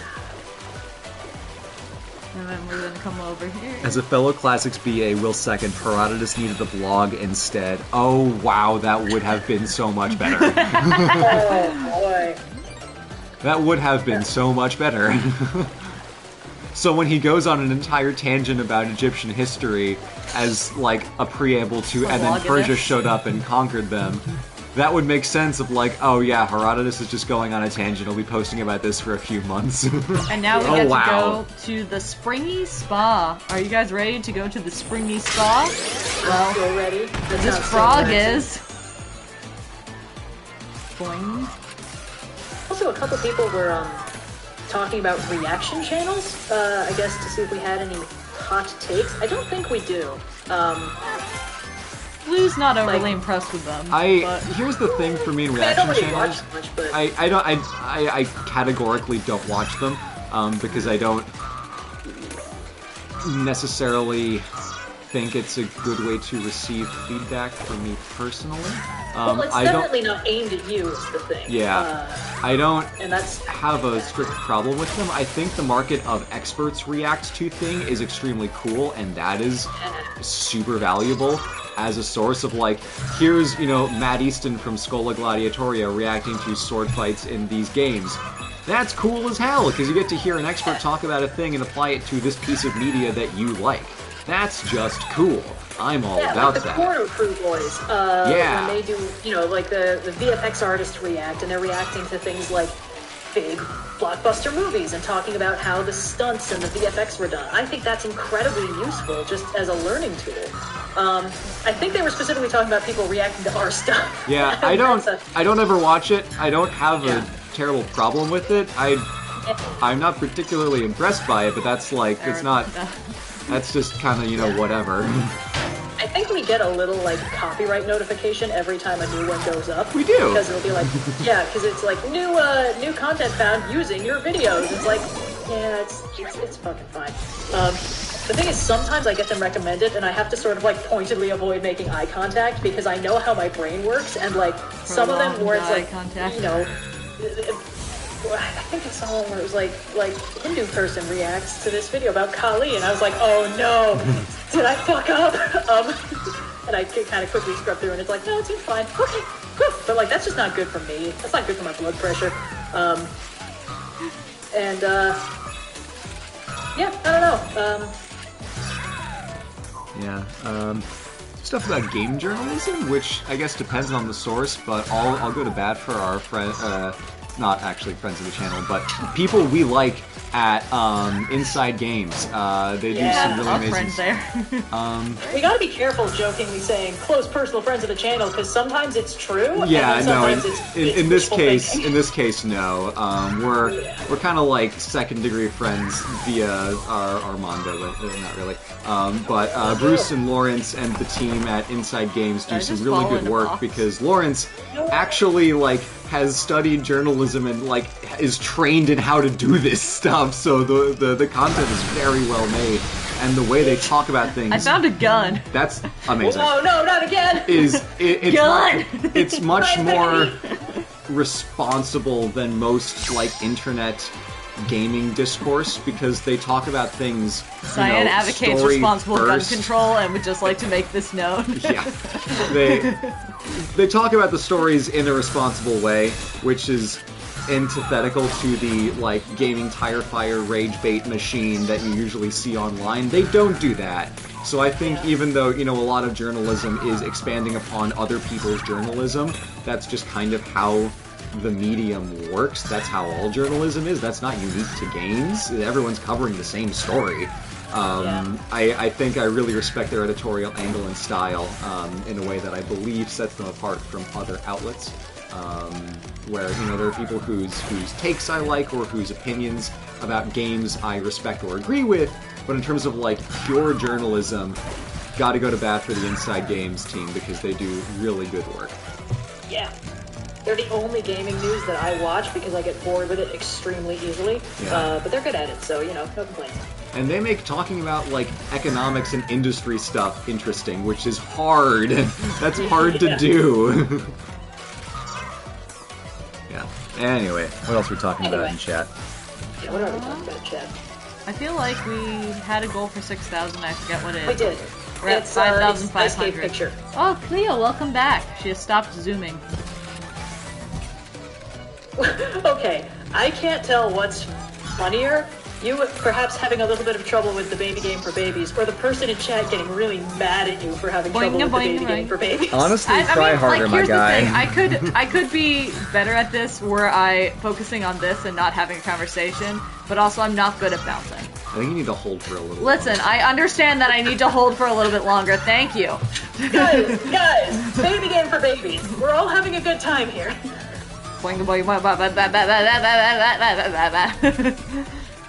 I feel like I need to go up to this corner for some reason. Maybe not. Maybe yes. Ooh, it's an artifact. Yep, definitely do.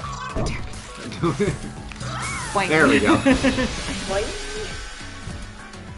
We're not going to talk about the OGL mess. I got another gun! We're not talking about the OGL mess. If you want to talk about the OGL mess, see the last stream where we talked about the OGL mess. Every other tabletop channel has made 17 videos about the OGL. You don't need our take.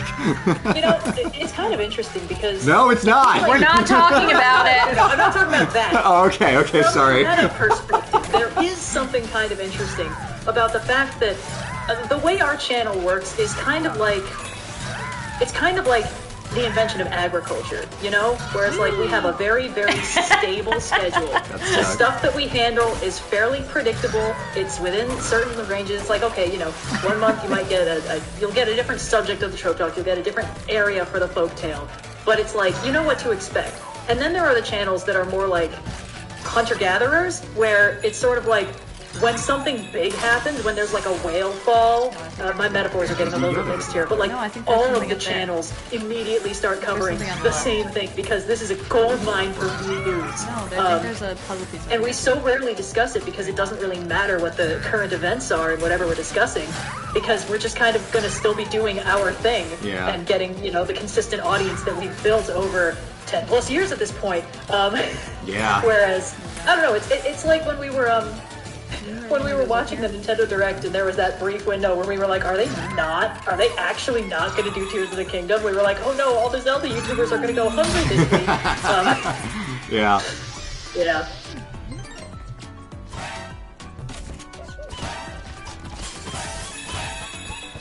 And then it was about to feast, and Zeltic was able to make like 3 videos. God, I love that man. I'm not trying to say Did we watch the Zeltic back? Everyone else is a caveman channel. I haven't watched the Zeltic. And that's also a false dichotomy that agriculture makes you more civilized. That's not. Yeah. That's not true. Have you guys seen the British Empire? Jesus Christ.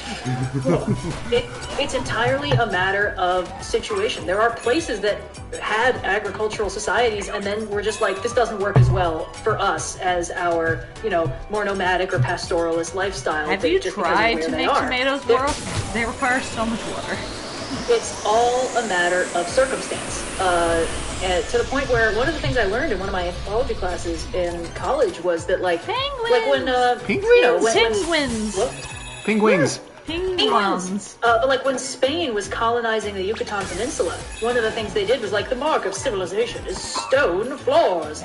And the thing is, dirt floors are fantastic for water drainage, which is kind of important. So you put a stone floor in a building that's supposed to have a dirt floor, you're going to get puddles of water in the building. So, and then you get disease. Then you get diseases. So it's all about the specific situation. It's all about the circumstances. The idea that, you know, civilization goes on a linear scale is probably my most hated historical myth because it's so insidiously widespread to the point where I think, like, early on in the channel, we sort of had to... One of the classes I took was like, don't think of a place as more or less civilized, and that sort of rewired something in my brain. Yeah. How uncivilized to think of a place as more or less civilized? So uncivilized. It's only funny when Obi-Wan does it. Yeah. This is the PS Move navigation controller, aka we tried to make a Wii. Yeah. So, yeah, we're at 5,500. Thank you again to everyone who has donated. If you've just been joining us. Wait, I'm sorry, what the fuck? Fun fact, y'all are the most watched stream on YouTube right now. How do you know that? I don't believe that. I don't believe that. I don't believe you. Well, I mean, I actually might because the Oh yeah, the Super Bowl. The Super Bowl's gonna start in an hour, so probably no one else is streaming. We have cornered the market. We cornered the market on not the Super Bowl. We're number one.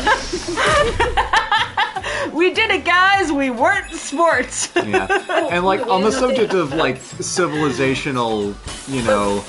No. You have to remind people about what we're streaming for first, and then you can talk back about, or you can do it in the opposite order. Talk more about civilization. No, so we didn't update the goal. We're still at 5,000. Oh shit! Fuck. No wonder. No wonder the big line's not going bigger. Such yeah. Okay. So uncivilized. That makes a lot more sense. I need to make a bigger number.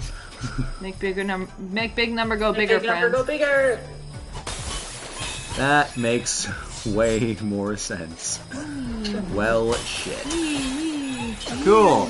Die, potato. Speaking of Big Number Go Bigger, we're raising money for earthquake relief in Turkey and Syria through Direct Relief, which is a large multinational charity that is able to use economies of scale so that your money can go farther because they're able to, leverage the massive size of the organization to buy more supplies, get it there faster. They have lots of stuff on hand already, so they're able to rush in pretty much immediately, which is the benefit of large organizations being able to mobilize fast. There are many other small local organizations in Turkey and Syria that are wonderful places to donate as well. You can look them up on places like Charity Navigator. We chose Direct Relief because it's an organization we've raised money for in the past. We understand how they work. We like them a lot.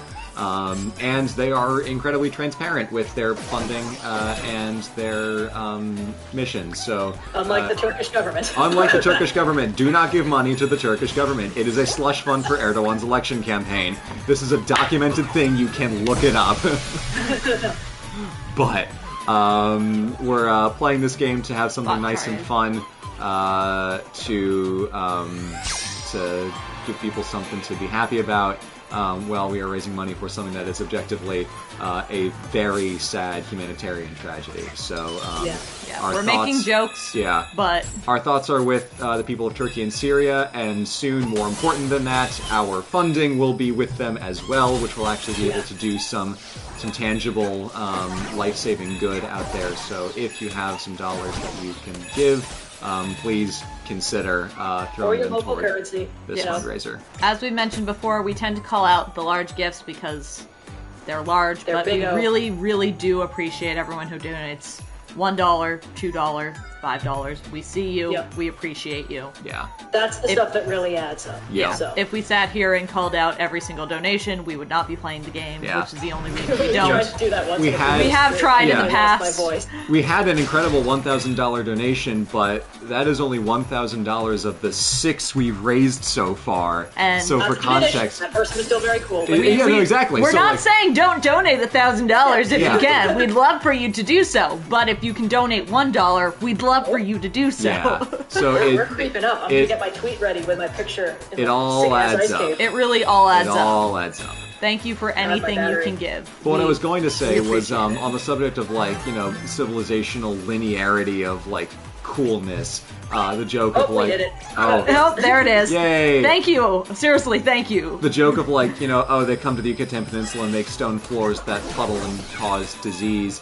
I am a marble bitch, and that's the joke, but I'm also kind of the butt of that joke, that oh, haha, Blue loves marble. It's understood that that's a bit. I want to try and make it clear. It is a bit. Just because it really is a bit. Yeah, just because I have that, fun little aspect of my character, oh, haha, domes and marble and stuff, that is not to be interpreted as an, aesthetic absolute value judgment. It's a preference, and it's a vibe. I think you're making a good point, but I also think it would need to be a hell of a bad faith argument to take the haha, domes and marble are pretty and turn it into Blue OSP YouTube supports colonization. Blue OSP YouTube thinks that domes are superior to all shapes. I mean, look, man, we're not in the Fanwang zone right now. I don't think you need to defend yourself that stringently. No, I know. I just wanted to make it clear because. However, triangles are the superior shape, and if you think otherwise, you can fight me at 1-on-1, 1v1 IRL. Yeah. Just to make it abundantly clear where the line between jokes and actual gross elitism comes into play. Just actual 2D triangles. I have no preference on 3D shapes. Pyramids, get the fuck out of here.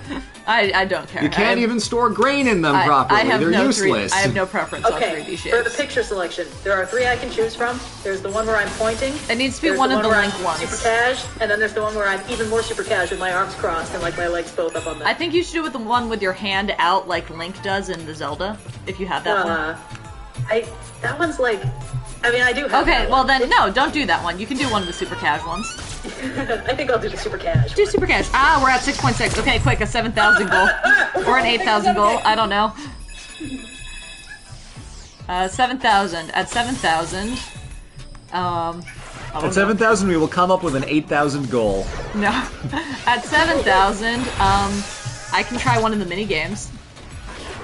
the minigames? Yeah, remember they have like the speed races? Oh, yeah. I'm really bad at them, but I can try one and then Blue can try one and we can see who's faster. Sure. Spoiler alert, it's probably Blue, but it would be funny.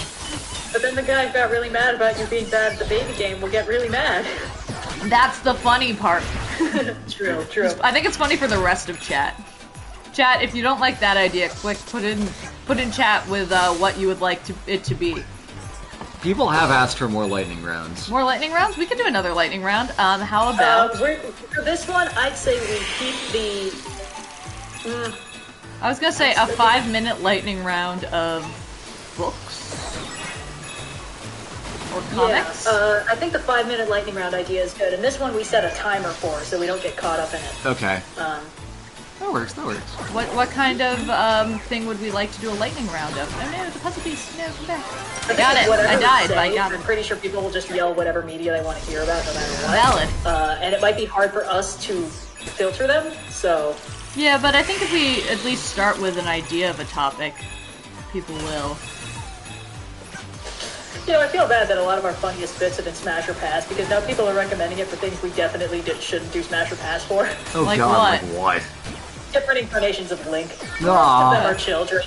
We don't do Smash or Pass for children. I did see a comment that said Spec Ops The Line because I think they think we're doing the lightning round now, so my mind was like Smash or Pass Spec Ops The Line. I'm like, I don't know any of those characters. Friends, we're not at 7K People are yet. mostly asking for lightning round for books, which I think we could do, although it's been a while since I've... I think we can do that. I think we just can do book lightning round. Let's do book lightning round. I read books. I recently bought a bunch of poetry books. Ooh, One of them fancy. was in Spanish. Well, and no, translated into English. it was in English. We It had was the opposite English facing. translation. Yeah. Yes, it was an opposite I translation. love opposite facing The translations poet himself in books. wrote in Spanish. Thus, it was a translation into English. Oh, guys, look, it's more springtime. Your favorite springy ringy boy is back. Don't I mind like me. that those. I'm like, going into preschool mode. They are robot dolphins, but those are just normal dolphins. They're like, no, we are robots. The old, if I make this robot that's a perfect replicant of a real thing, I can save on budget.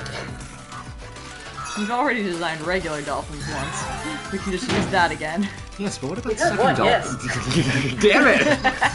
One brain cell. Fucking hell. Mom said I could use the brain cell. Oh, God. Oh, that's the water. That was honestly kind of funny, though. You jumped the full horizontal width of the lily pad into the water. Whee! Smash or Pass token characters could be fun, because there's 5 million of them, and most of them are 10,000 years old. That's true. Most of the token characters are of legal age for their respective sex. Smash or Pass different incarnations of Tom Bombadil. I don't think there's a single child in Lord of the Rings or The Hobbit. There's Sam's kid. Oh, well, we're obviously not I gonna... think we can ban that option categorically. Let me see if I can find a list of all token characters. Well, that will definitely include several horses like Shadowfax and also Sam's kid. List of Middle-earth characters. Oh, fuck yeah! Are we... Well, I think we could absolutely make this happen. Well, we can do that for 8,000. 8K, get us there, chat. First, we're gonna do 5 minutes of books, and then we'll do Smash or Pass of the... Nope, get on the thing, get on the thing, get on the thing! Oh.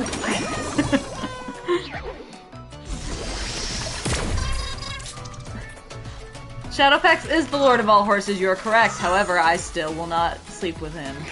I still think he categorizes as enough of a horse for it to be bestiality. Yeah. What were you thinking that would qualify as red? Why is everyone on the internet so horny? I just don't want to have this conversation if I'm being completely honest. Let's also, I found pivot. I found the Lord of the Rings random character generator, and the good news is no horses so far. The bad news is I don't know who half of these fucking people are. Sorry, half is being generous to me. There's like 3,000 characters, so yeah. Yeah, I generated 20 of them, and I'm lucky that number 4 is Gollum because I know who that is. Who the fuck is Thorondir, Ondoher, Inglor, Ellenway, Pangolod. Well, by the endings, you can usually tell what race they are, which is good. What about Hardang? Probably a dwarf. Probably. Little fast turn here. Oh, good news! Smaug is on here. We can get that can of worms open. Oh god. Damn it! I just want the thing. You guys are gonna be stuck watching this for a while. Oh my goodness! This one has pictures. Wait, does this one include characters from the video games? Shit! How about we don't do this? Okay. Or how about you look up a Lord of the Rings movie random character generator? It probably would still include the orcs. Well, yes, but it might include fewer orcs. Alright, random token movie character. That's not working.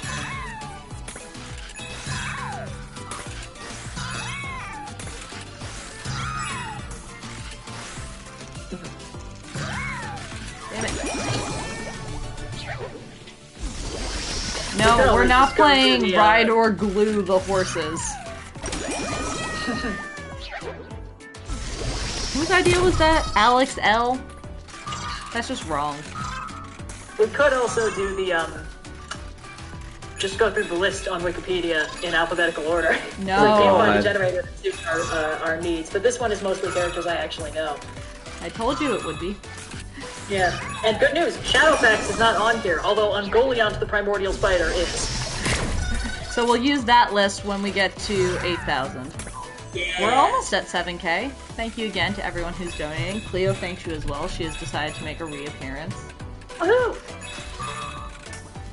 Oh, I need to give Cleo her afternoon snack. Oh yeah, you can do that from your phone. Yeah. You can do that from my phone. Cleo's speeder is still not working, it hates us.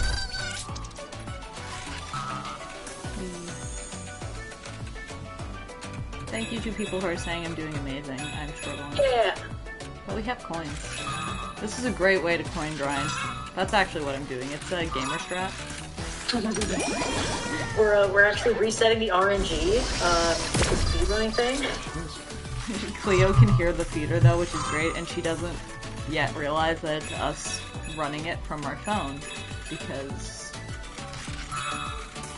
a different one of us does it each time, which means that we don't necessarily— No! Get back here! No!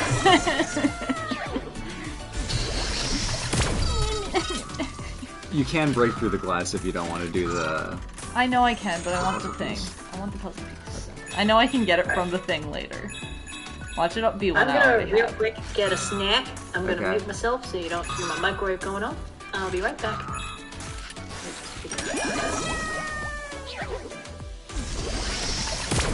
Watch it eventually just be like, you are not worthy. We have already given you this puzzle piece from the vending machine.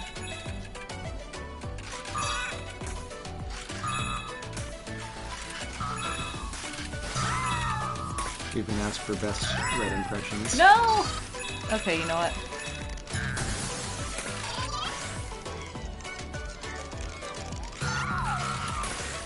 You can't get it. No, you need to get the thingy. And if I go in and get the thing, it's gonna lock me out. Yeah, you'll have to do the whole section again. Okay, guys. So, here's the thing. Persona 5. Persona 5? Doesn't she know about Persona 5? I have no idea. I don't know anything about Persona 5. I don't know anything about Persona 5. I know that it exists. What else does Red know about? Okay, so Puss in Boots was actually really, really good, and everyone should watch it. Everyone should also watch Andor, and everyone should also watch... Reboot. Has anyone watched... Yeah, what else has Red watched that no one else has watched? Die Hard is a Christmas movie. Yep. And in fact, it's my entire personality. No, kidding. No. Let's see. No, there are Die Hard as a Christmas movie people who are like that. Red is not one of them. Red is a Die Hard is a Christmas movie person, though. Red does the Die Hard as a Christmas movie bit because she knows it's funny, as opposed to... Red really likes dessert. That's my Red Christmas Red's a dessert person. Red is Claire Saffit's dessert person. Red wants ice cream. When Red gets back, everyone asks Red her favorite ice cream flavor. Speaking of, it's been a while since I've watched any dessert person. I should watch more dessert person. Oh. What did I miss? Our best Red impressions. Yeah. I'm glad and a near attempt at getting the puzzle piece. I got so close, I like smacked the spring on the on the platform, like the middle spring. Okay, we're just gonna. What's my favorite ice cream flavor? The one I default to is mint chocolate chip. Oh, Yep. Great. Yay! They did it. Wow, first try. First try, people. You can't tell me otherwise. First try.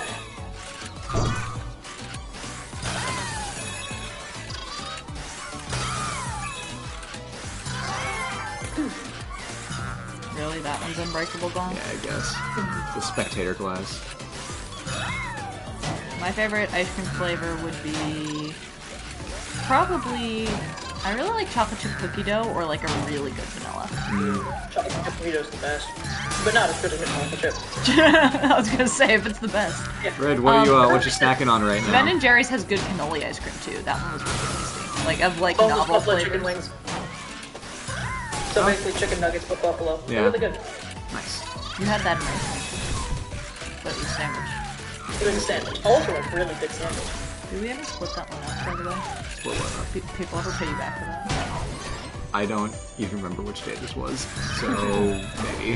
That was the topic split. Yeah, they did. It just went right into the water.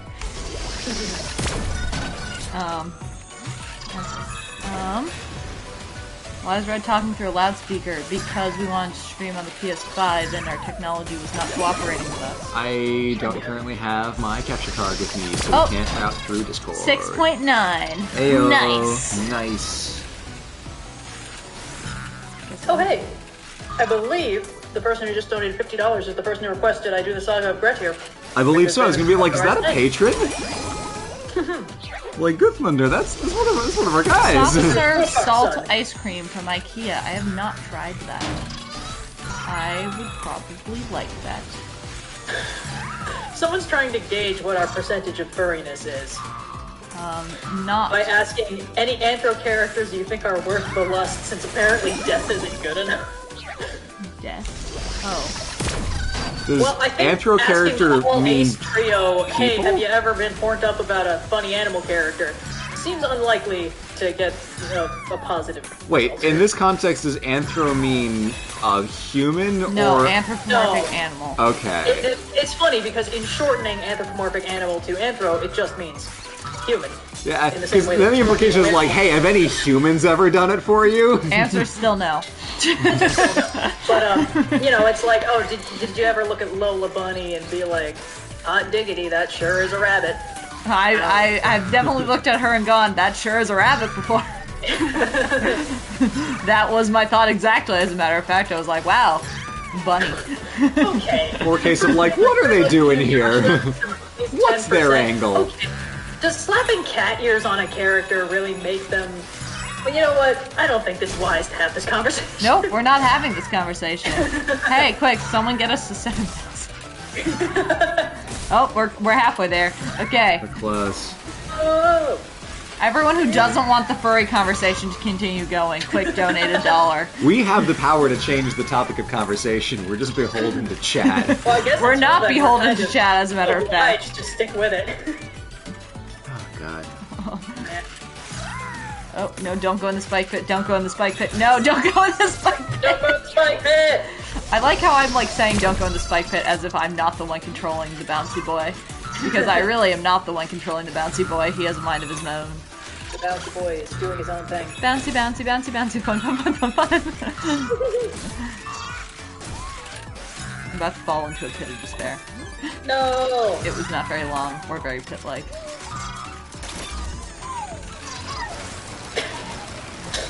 Oh boy. Alright. chat is asking the only furry question that matters, but I'm going to interpret it in a not furry way, which I assume is the spirit in which it was intended. Bugs Bunny or Daffy Duck? I prefer. I was always I was a Bugs Bunny enjoyer. Probably Bugs Bunny. Me too. Yeah. I mean, I don't know why you would put the two of those in the same character. To Bugs Bunny's Goku.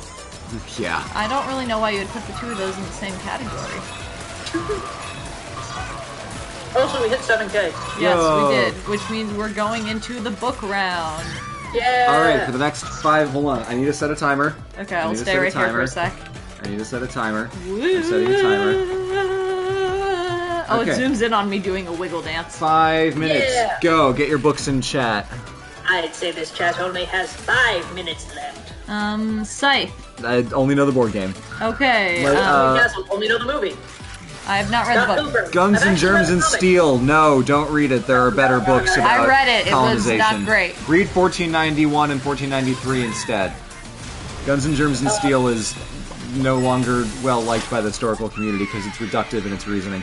Artemis Cool. I Fowl never was read Redwall. decent, but I didn't finish it. Red, Gideon the Ninth. Oh, hell yeah. Yep. Oh, I read Young Witch and Wizard. I remember liking it, but I don't remember much about it. I never read the Aragon books or the Inkheart books. I read both of those, and I enjoyed them as a kid, but I haven't read them recently. But I actually really liked Aragon. I remember that much. Ranger's Apprentice. I loved Ranger's Apprentice, and I hated how in the they married in the last book in a side tangent, and then he wrote a new book, book 11, and he had already killed off his wife because the guy didn't know how to write romance. Anyway. Stardust. I've only seen the movie, but the movie's really good. Let's see. Mistborn. No. I read the first one, and it was good, but I haven't read the rest. I've read some of it, but I'm not signing up for 3 seasons in a movie, as it were. Sister A read them. Sister A liked them. I never read Shadowrun books. Which I one? haven't read Shadow and Bone, but I did watch. Oh, I liked the show, Shadow and and I liked Bone. Shadow and Bone was good. Yeah, I liked the show actually. Parts of it I wasn't sure about, but I'm excited for it to get more. Maybe. Oh my god, I scrolled down too far and all of the chat I missed. Magnus Chase. I think I remember liking that.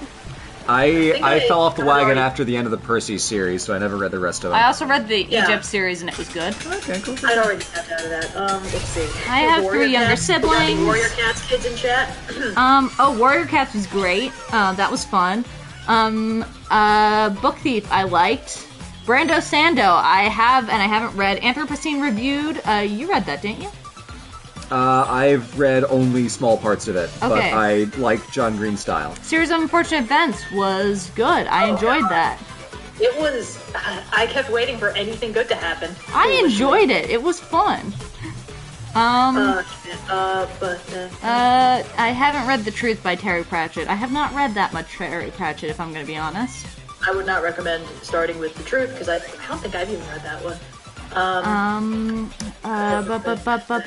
Percy Jackson, good. Animorphs, God, no, that freaked me out. No, it's so good. It's actually about how using child soldiers in warfare is awful. You've mentioned, however, the covers freaked me out. Divine Comedy, very, very good. It's good. Yep, It's a good Divine history Comedy thing was to good. read. His Dark Materials, I enjoyed as a kid, haven't read it as an adult, so can't. Oh, Circle of Magic. Okay, everything by Tamora Pierce, I enjoyed. Oh yeah.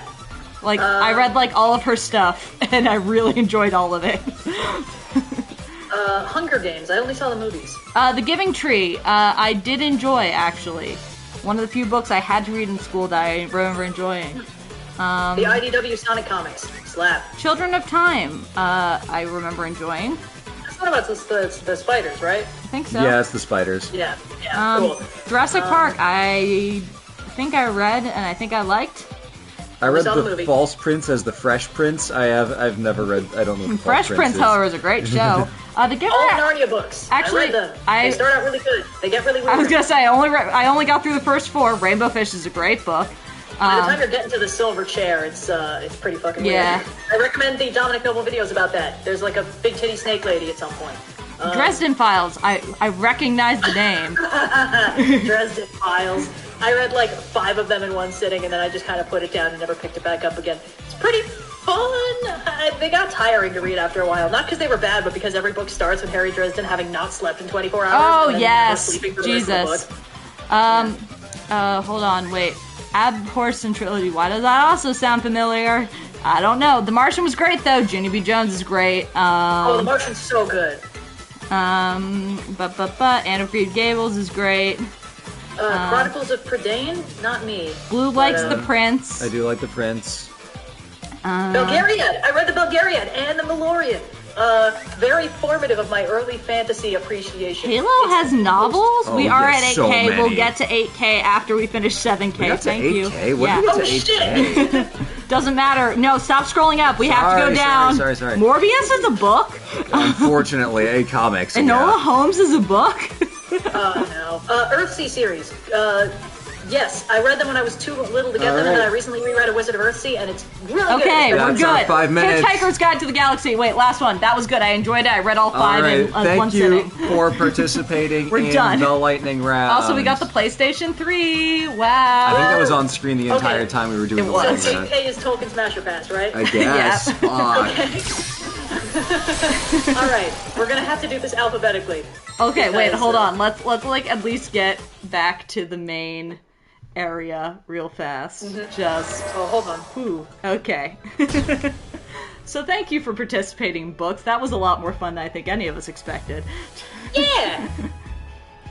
There were 5 Hitchhiker's Guides.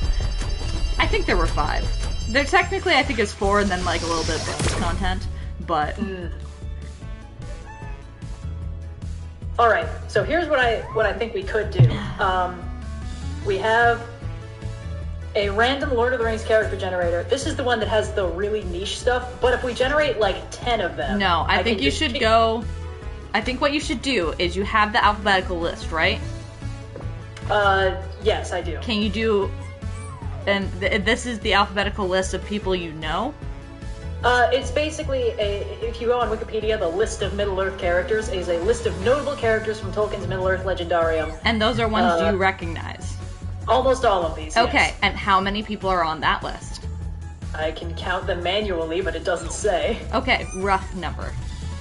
Probably 40 or 50. Okay. There's a lot. Okay? Quick I question. can't count them though. Okay, can you copy and paste the list into a Word document? Or like But into a chat. It's not just the names. It's like alphabetized. It's got a description Yes, of no, who they are. I appreciate it. I appreciate it. Can you, if you can, my point was if you could copy and paste the names into a Word document, then you could number them. I don't... That's a level Do we of need to comment. number them? The thing is, you're Then you can right, do a and if we had random more than number a few generator minutes to to- do it, we can...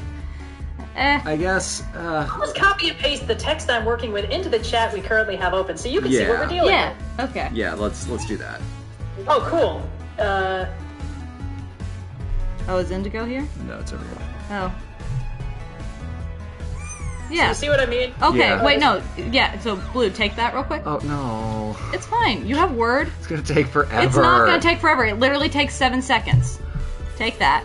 Go into Word. Open a new Word document. That's what I'm doing. Thank you. Now click on this. Nope, this one.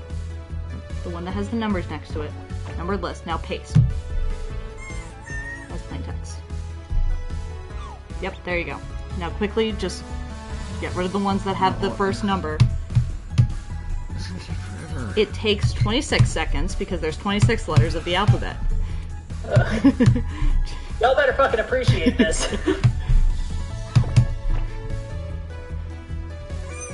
This is the kind of things you have to do when you have a boss that wants things like this.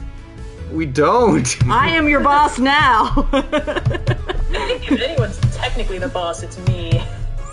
I'm pretty sure if anyone's technically the boss, it's Cleo. Well, yeah. Actually, no, it's the YouTube algorithm, if I'm being entirely honest. Yeah. YouTube algorithm is overrated. It's about audiences, not algorithms. People Ta-da. complain about things they don't understand. And then delete that. Bada bing, bada boom, you have 57. Now you can Alright, send the Red, document give me a back number from 1 to if you want. 57.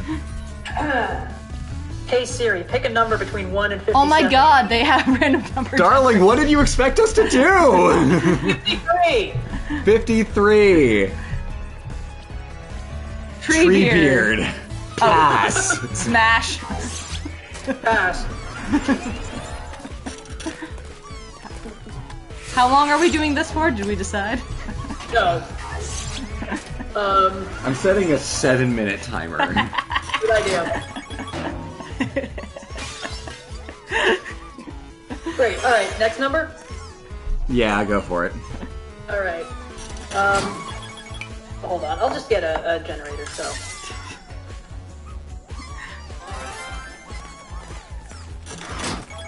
36. 36. Maedhros. The Lordran Elflord and eldest of the sons of Feanor committed suicide after recovering one of the lost Silmarils. Pass. Pass. Seems pretty high maintenance. That's a pass for me. 46. 46. Smaug. Smash. Smash. He's got that money, man. Yeah, but he seems like it's all about him, you know? I'd say pass.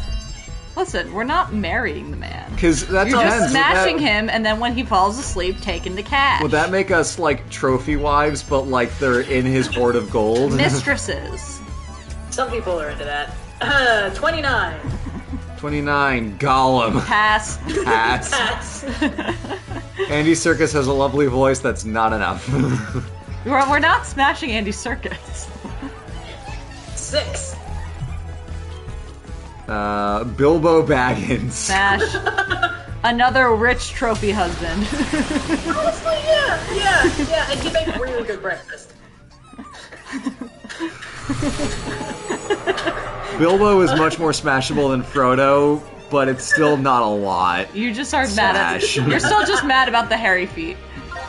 Oh god, I wasn't even thinking about that. Pass. Pass. Gross. 38. Oh god, I'm so 48. uncomfortable. 48. 48. Theoden, King of Rohan. Oh. Pass. Smash. Let's say I'd say it. pass. A little bit over the hill. He's got horses. He does. Did we already do 29? That was Gollum. Okay. 27. 27, Gimli. Smash. Hell yeah. He's a Yeah. match, man. Yeah, He's smash. like the prince, heir to the line of Durin? Is that? Yeah. No, I Yeah. think the entire line of Durin died Something or out. other. Especially if you got Book Gimli where he's not written as a joke. Oh yeah, obviously we're talking about Book Gimli. Yeah. Just because they did him dirty. 12. Elendil, Numenorian nobleman whose sons founded the kingdoms of Arnor and Gondor and Middle-earth, slain during the final battle between Sauron and the last alliance of elves and men. Pass. Elendil. Smash? He sounds pretty cool. No. Pass. No? Sounds, One for me! So what? 20. Finrond Felagund, grandson of Finwë and elven king of Nargothrond. He died from wounds sustained by saving his friends Baron and from a werewolf. Sounds very That's noble. pretty rad. Yeah, he Yeah. seems cool. Fine, Smash. smash. Pre-death, obviously. 17. Obviously pre-death. 17. Feanor, Oh. son of Finwë and Miriel, the greatest Noldurin smith to have ever lived. I guess he knows how to smash. He forged the 3 jewels known as Silmarils, slain by Balrogs. As metal as hell, this guy sounds cool. Yeah. Smash. No, I was gonna say, you gotta smash the guy who made the Silmarils. I don't know, I feel like the guy who made the Silmarils hears that a lot. You know, someone's got to keep him humble, so I'll pass. Oh my god. 35. 35. Luthien and Baron, the ancestors of the half-elven bloodline. Hell yeah! Threesome? Dream threesome. No. They're like the sad doomed romance one, right? I feel like they sing about that in the Council of Elrond. Yeah. 20. 20. Wow. Finrond Felagund, grandson No, of we did Finwë. that Oh, we one. did 20 We already already. did it? Sorry, Yeah. okay. Yeah. 9? 9. Celebrimbor, voiced by Calibur. God, who's the fucking? Oh! He's voiced in the game by Troy Baker. Oh, fuck yeah. Also, Skimono just donated $1,000. Oh, Jesus. Oh, yo. Does that mean we get to finish this? Oh, come on, I'm having a great time. Long-time patron Skimono. But Anyway, we do what's need the to come up caliber quickly for? with something for 10K. Oh, No, we yeah. don't. We'll get there later. Thank you, Skimono. Always appreciate. Alright, Red, another one. We've got 2 more minutes. 14? 14. Eomer, brother of Eo and nephew and heir of Theoden, king of Rohan. He's the one that dies. Really? No, wait, no, he doesn't. Sorry, it's the other He's guy the who one dies. played by, fucking, that one guy. He doesn't die. Another one. My bad. Hold on. Fuck. Yeah, no, he's the Conor other... Mervin! Why can I never remember his name? Oh, yeah. Yeah, Smash, he seems cool. Yeah, fine. Yeah. Yeah, okay. Yeah. 22. A moderate smash. 22. Frodo Baggins, pass. Smash. He's just a sad boy! Just a sad boy. Yeah, I'd say pass. Like, in a we're still friends kind of way, but like, I just don't see him that way, you know? Only if he asks. Only if he asks. 48. Okay, 48. Theoden, we've already done Theoden. Oh, sorry. Shit. No, it's okay. 42? 42. Samwise Gamgee. Smash! Smash! Smash that boy! You got The biggest smash in the land. 19. Husband I feel like material. We've done 19. Or no, that's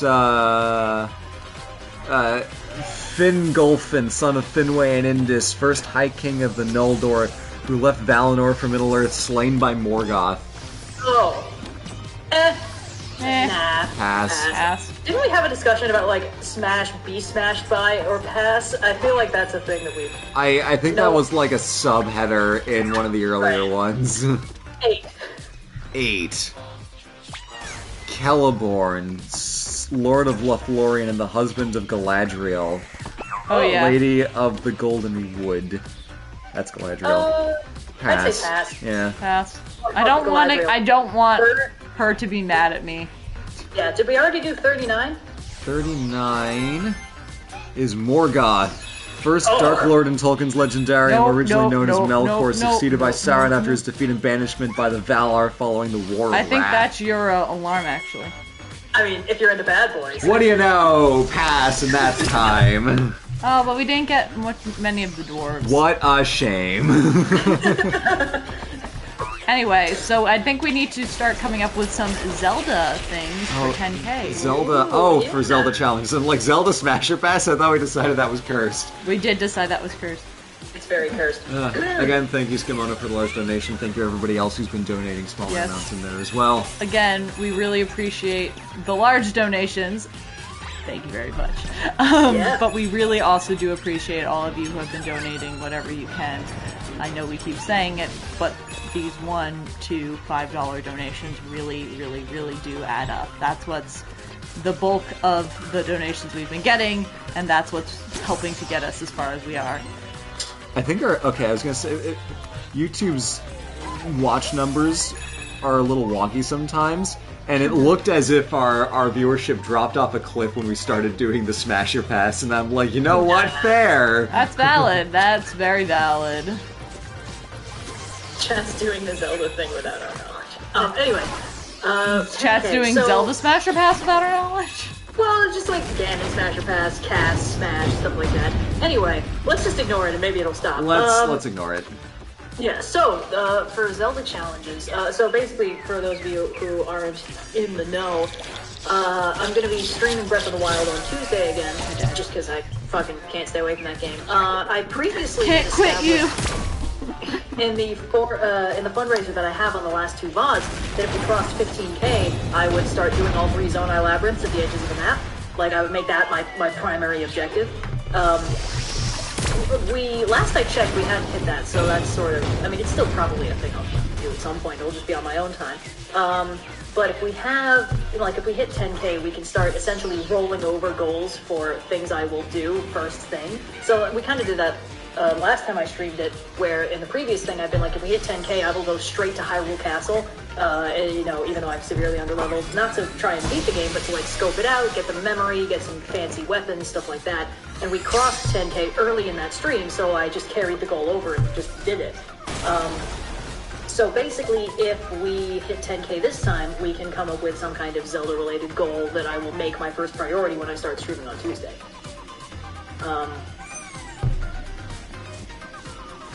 Yeah, and this would probably be like a single goal, so like all 4 Divine Beasts is not a reasonable goal to do for that, but like, perhaps starting one of the Divine Beasts, or going to a specific location, finding a specific tower, stuff like that.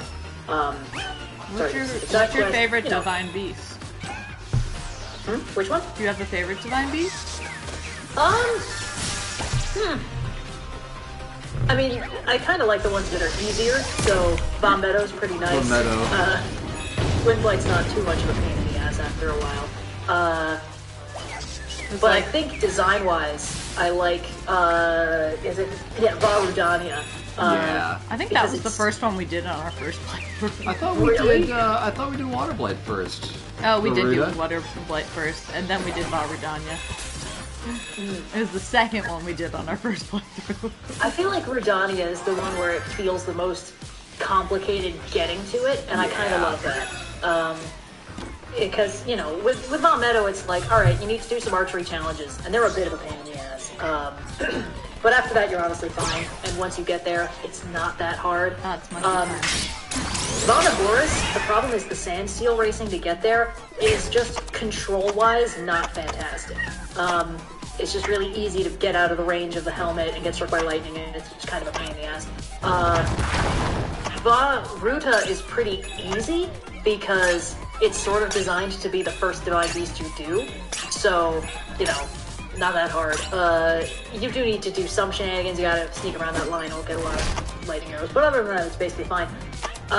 But with Naboris, with Rudania, it's like, first step, get the armor set that stops you from immediately catching on fire when you enter this region.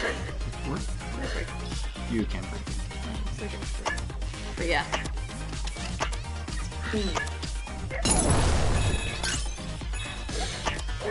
The thing is, I understand the appeal of the Yugi Clan hideout being the next thing, but for reference, the game that the save file that we're using, I've only started one Divine Beast quest, and it's Von Meadow. So I haven't even gone anywhere near the Gerudo Desert yet. Well, that's not true. I've gone near it, but I haven't started that one yet. I would need to do some shenanigans to start, to get to the point where I could start that quest, which might not be super fun. Whereas things like the Labyrinth are just kind of like, they're just far out. It's a lot of overland travel. I think Labyrinths are the move. Yeah, that might just be it. If we hit 10K, we could also be like, 10K and I'll do this labyrinth, and then more. You're the one all the way to the north, now that you finally got the, doublet. Yeah. Because they're so fucking far away is the thing.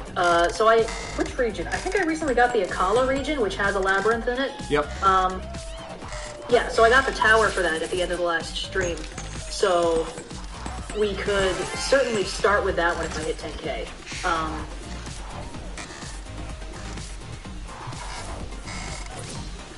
We could also have a reward for this specific stream and sort of just double it up. Oh, you have to hold it, yes.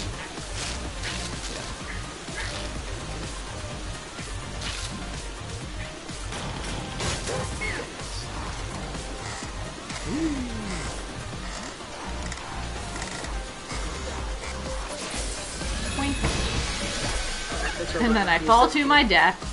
Whee! Yeah.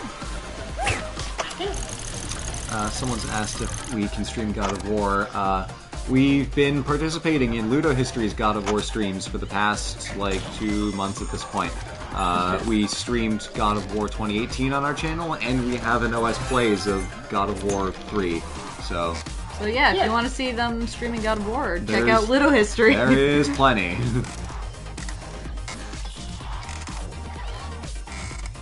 Oh, there's something over there too. That's fine. Go this way.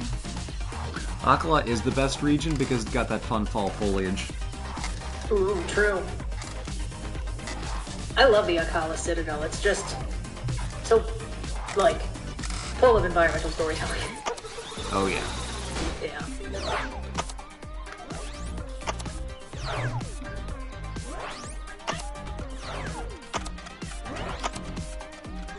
I kept getting caught by Guardian Skywatchers last time we played.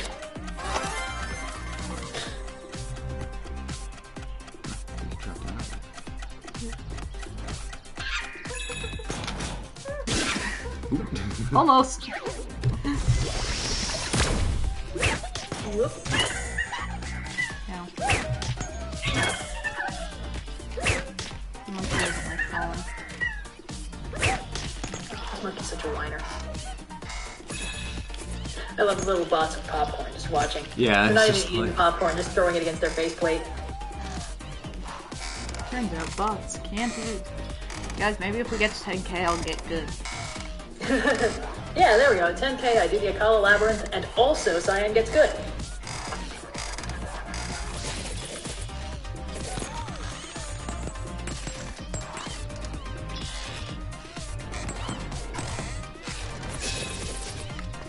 But actually, what is the best region in Breath of the Wild? It's either... Actually, Most of the sounds come out of this, so. I really like Hebra quite a lot. I like Fair in the Woods. It feels very Oh, old. yeah. Yeah, it's the kind of like jungly, very lightning stormy kind of place. Yeah. And it's got the dragon. Yeah. Just all kinds of stuff. Yeah, I do like the road up to Mount Lanayru. I like that area a lot. Yeah, I actually haven't been to the Lanayru Promenade in this save file yet. It's like my favorite place in the game. Yeah, I mean, that's peak archaeology right there. Yeah. But also, I did blitz my way through the Forgotten Temple last time, and that was so fun. I only got shot by a Guardian Laser once.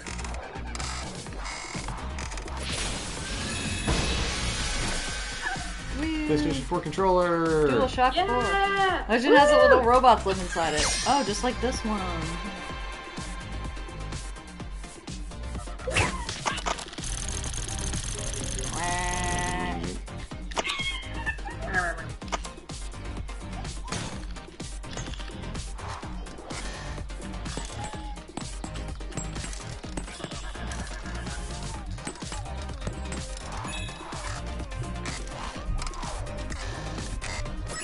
Alright, let's see. We should probably have a goal that's a little more immediate to the stream, too. Sure. I mean, you can post Donut Cleo. There is a special epilogue to this game. Oh, we are almost there. We are almost there. Is it only if we get everything, or? Only, well, I forget. Do you want to Google quickly how we get the epilogue? Yeah.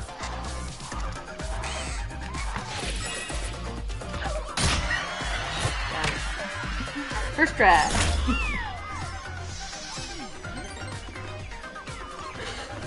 10k suggestion, major test of strength shrine. Last time, I think of like the 8 shrines I did, I feel like 6 of them were tests of strength, and several of them were major tests of strength.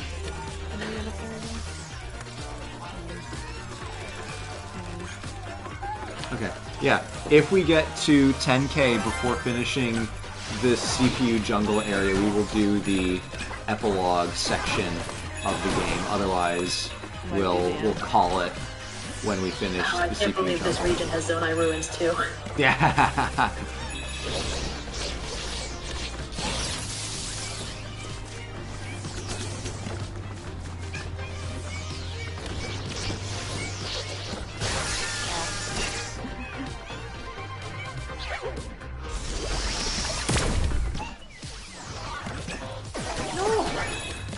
Wow, you're a real one-hit point wonder in this game.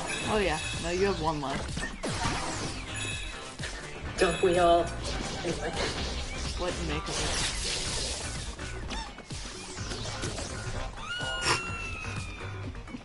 it? To be fair, if you die, you get knocked up.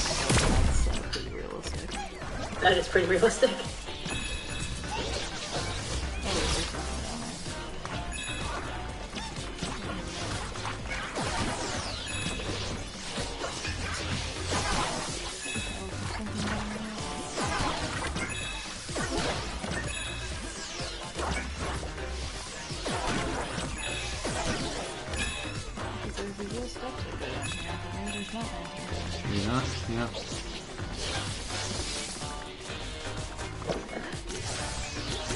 There's a big Shadow of the Colossus Easter egg in the background, a giant robot guy. Who's the guy that helped us out in the other one? I think this one's different.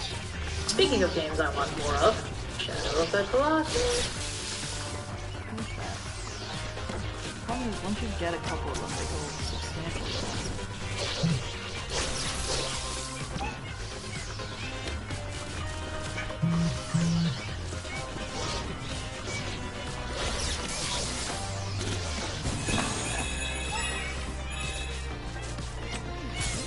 There is some stuff on the floor. Yep.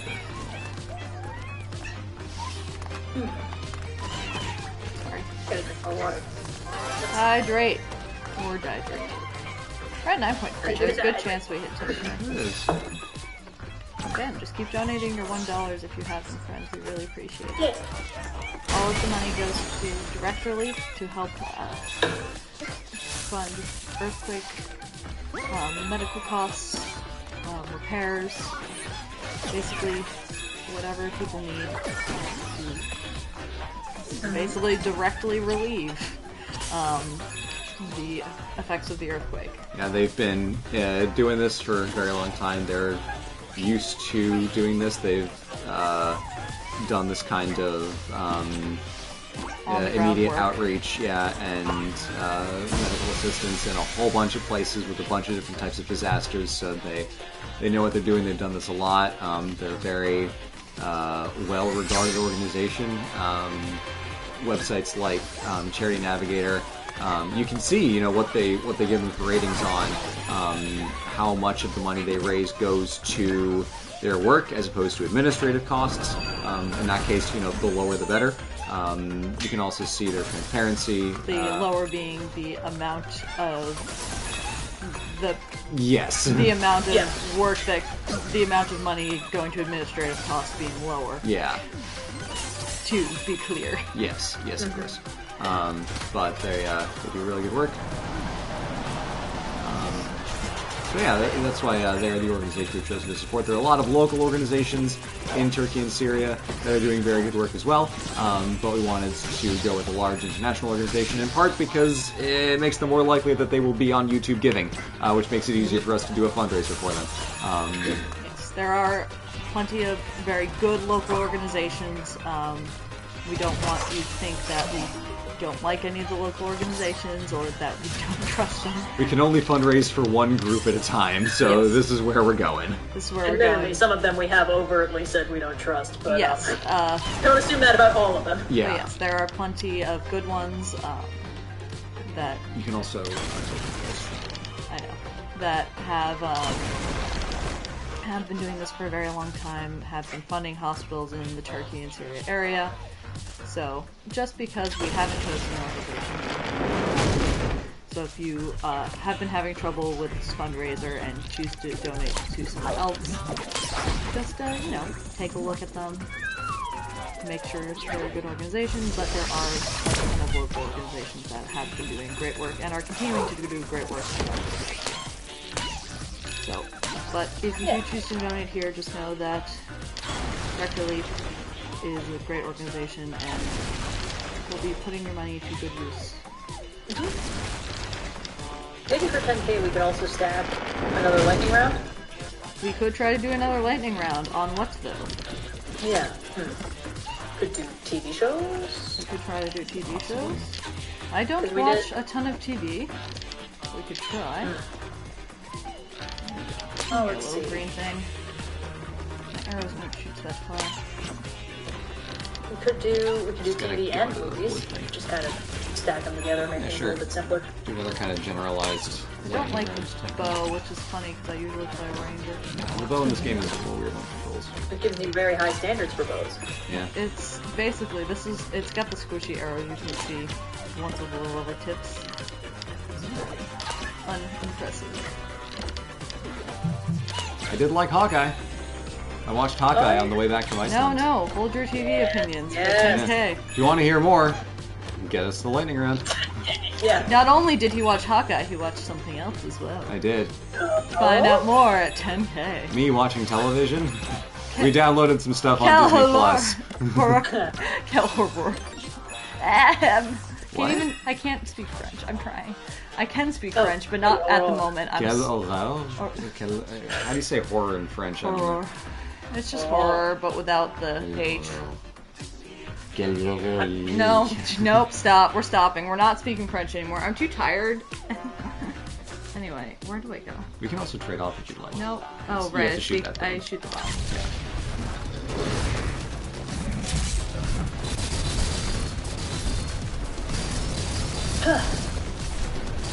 Guys try to talk about cats. Like, it's a cat.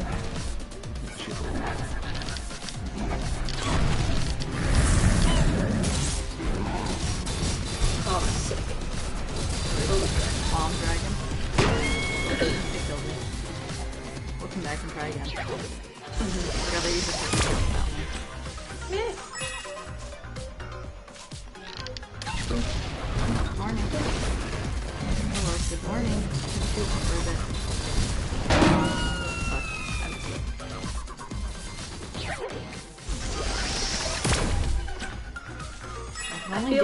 I can only get good at 10k. Yeah, sorry.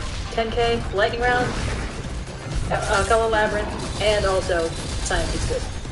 It's time to get good at the darts. It's time for everyone to get good. Not just me, but me too. I forgot how the rest of that song goes. It's another Brian David Gilbert song. It's good. It's from early in the pandemic.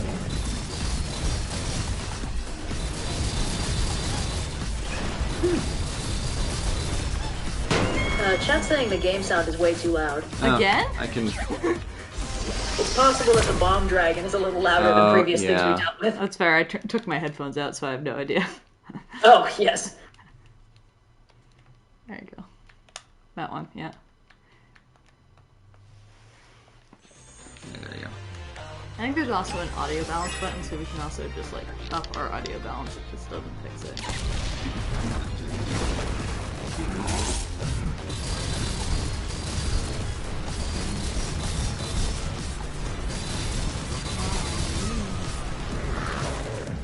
Good at darts got me through April 2020. That's such a move. Honestly, good at darts still gets me through most of my life. Good at darts. Gotta go back and watch through his backlog again. Any background watch through the anime. There we go. Blow up the other bomb guy. Now he gets angrier.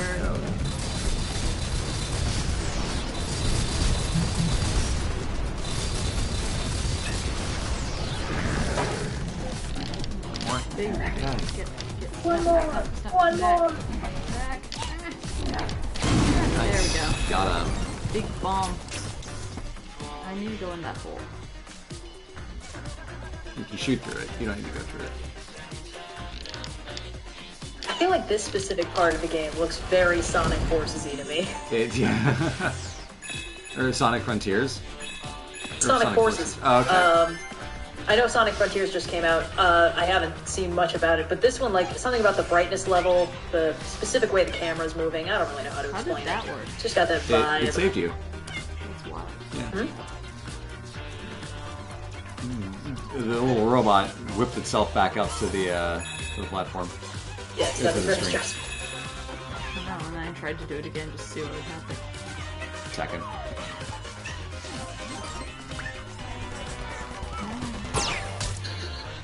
Monkey again! Which video got us through the early sad days of the pandemic. Slash. Someone asked about esports versus regular sports, which deserves more attention. No. 2 cakes? 2 cakes. I do feel bad for people who are enthusiasts for esports, specifically because so much of the esports market was predicated on cryptocurrency, and since that crashed, a lot of the money in the esports market kind of dried up overnight, which is not a value judgment on esports, it's just like that's what happens when you make those kinds of choices for your financing. So I hope that people who do enjoy esports are able to continue enjoying them despite an inevitable market contraction that will occur in the next year or so because of the crypto crash.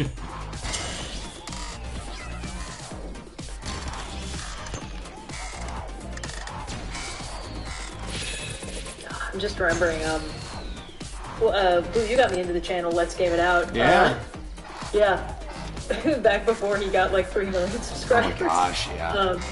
But the number of like little kind of crappy simulator games he plays where it's like Esports life is just now on loop in my brain, apparently. I didn't realize I retained that information. There's something down here? That's where you came from. Okay. I'm like, why are there steps to the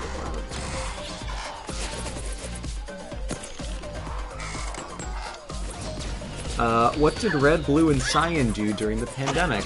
I worked. We hyper-fixated on work, and Cyan and I planned a wedding. Well, like, I worked in person. Yeah. My job is essential. Made a lot of YouTube videos. Technically, all of our jobs were classed as essential, in that Blue and Red's job didn't move from being online, and my job didn't move from being in person. You can do it. You can do it. I need to get the stupid rock.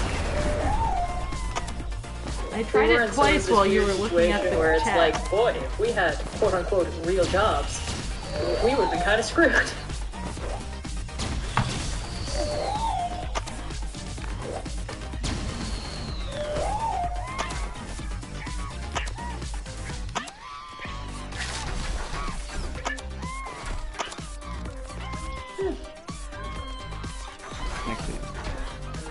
Leo is correct that her dinner is approaching soon.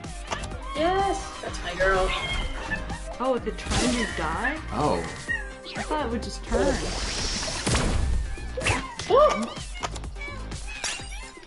Don't tell me what to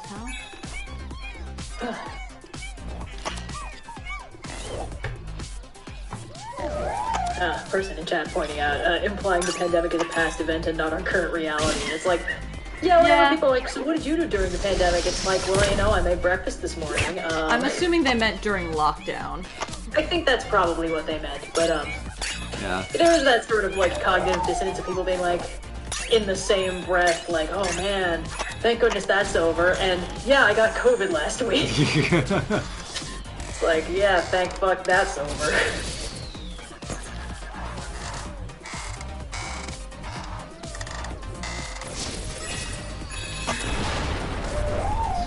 But again, the good thing about the way our lives are already structured, pretty heavily online anyway. Yep, there's ours. Yep.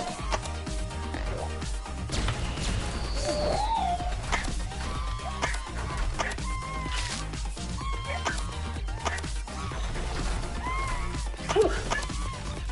I think the jet lag caught up to all of us at once. Yeah, probably. Okay, let's see. Actually, the general rule I've been using with the Breath of the Wild VODs is that if you hit 10k or whatever the goal is after the stream but before the next one, so like during the VOD, then I honor the rule. So if we hit, like, if you're watching this later and the goal in the sidebar has not yet hit 10k and you want to push it up there, you absolutely can. And if that happens before Tuesday, then I will still do the Labyrinth first thing as promised. So, yeah. I can't promise Cyan getting good though. No. That kind of has to happen in the stream. That needs to happen before we end, but I'm not to the top yet. I'm about to be, but I'm not there yet. Click. Come on. Gotta reach. I'm trying.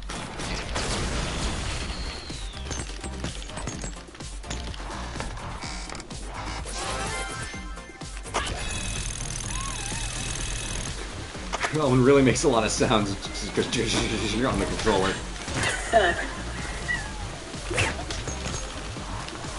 Well, we are at 9.6k. We can do it, folks. We are very close to the end. And if we hit the 10k, we do a movies and TV show quickie lightning round. And we do the epilogue. I thought We it got was a lot just of TV stuff shows. packed into 10k. Oh, we want people Well, to 10k reach is it. a big milestone. No, it's fun. It's cool. Yeah. Like, and this thing, and another thing, and one more thing, and there's double your offer. Call now. Blue person in chat asking if you recommend pursuing a history degree. It teaches you a lot. It teaches you a lot. It depends on what you think you want to get out of it. I cannot advise you to pursue a history degree on the basis of, you know, I want to guarantee myself getting into such and such job, because you can't necessarily try to game the job market like that. But if you look at the skills that a history degree will teach you and think, I want those, go for it. You learn a lot of really valuable things doing a history degree, or a classics degree, or a culture anthropology degree, or an archaeology degree, or anything in that field. Literature, English, I mean, even, you know, certain kinds of, like, film and TV stuff, you know, hits those same buttons. If you look at the realm of, like, liberal arts, cultural studies, and that goes for mythology and stuff, too. If you see those things and think, I want to learn how to think and how to be good at that, there is plenty for you in a history degree. Mm-hmm. Basically, the humanities are important, and don't let anyone tell you that they're not a worthwhile field to study. Yeah, because frankly, you can get a job in a lot of different fields with a lot of different kinds of degrees. It's not so much of a strict one-to-one, like, get economics degree to... That's fine. Study whatever you want. Classics and philosophy degrees are among the most desired pre-law degrees because they teach you how to think. Yeah. Also, person in chat asked why I got a math degree, which is a funny question because, of course, that's the degree that I do not use for the channel, at all.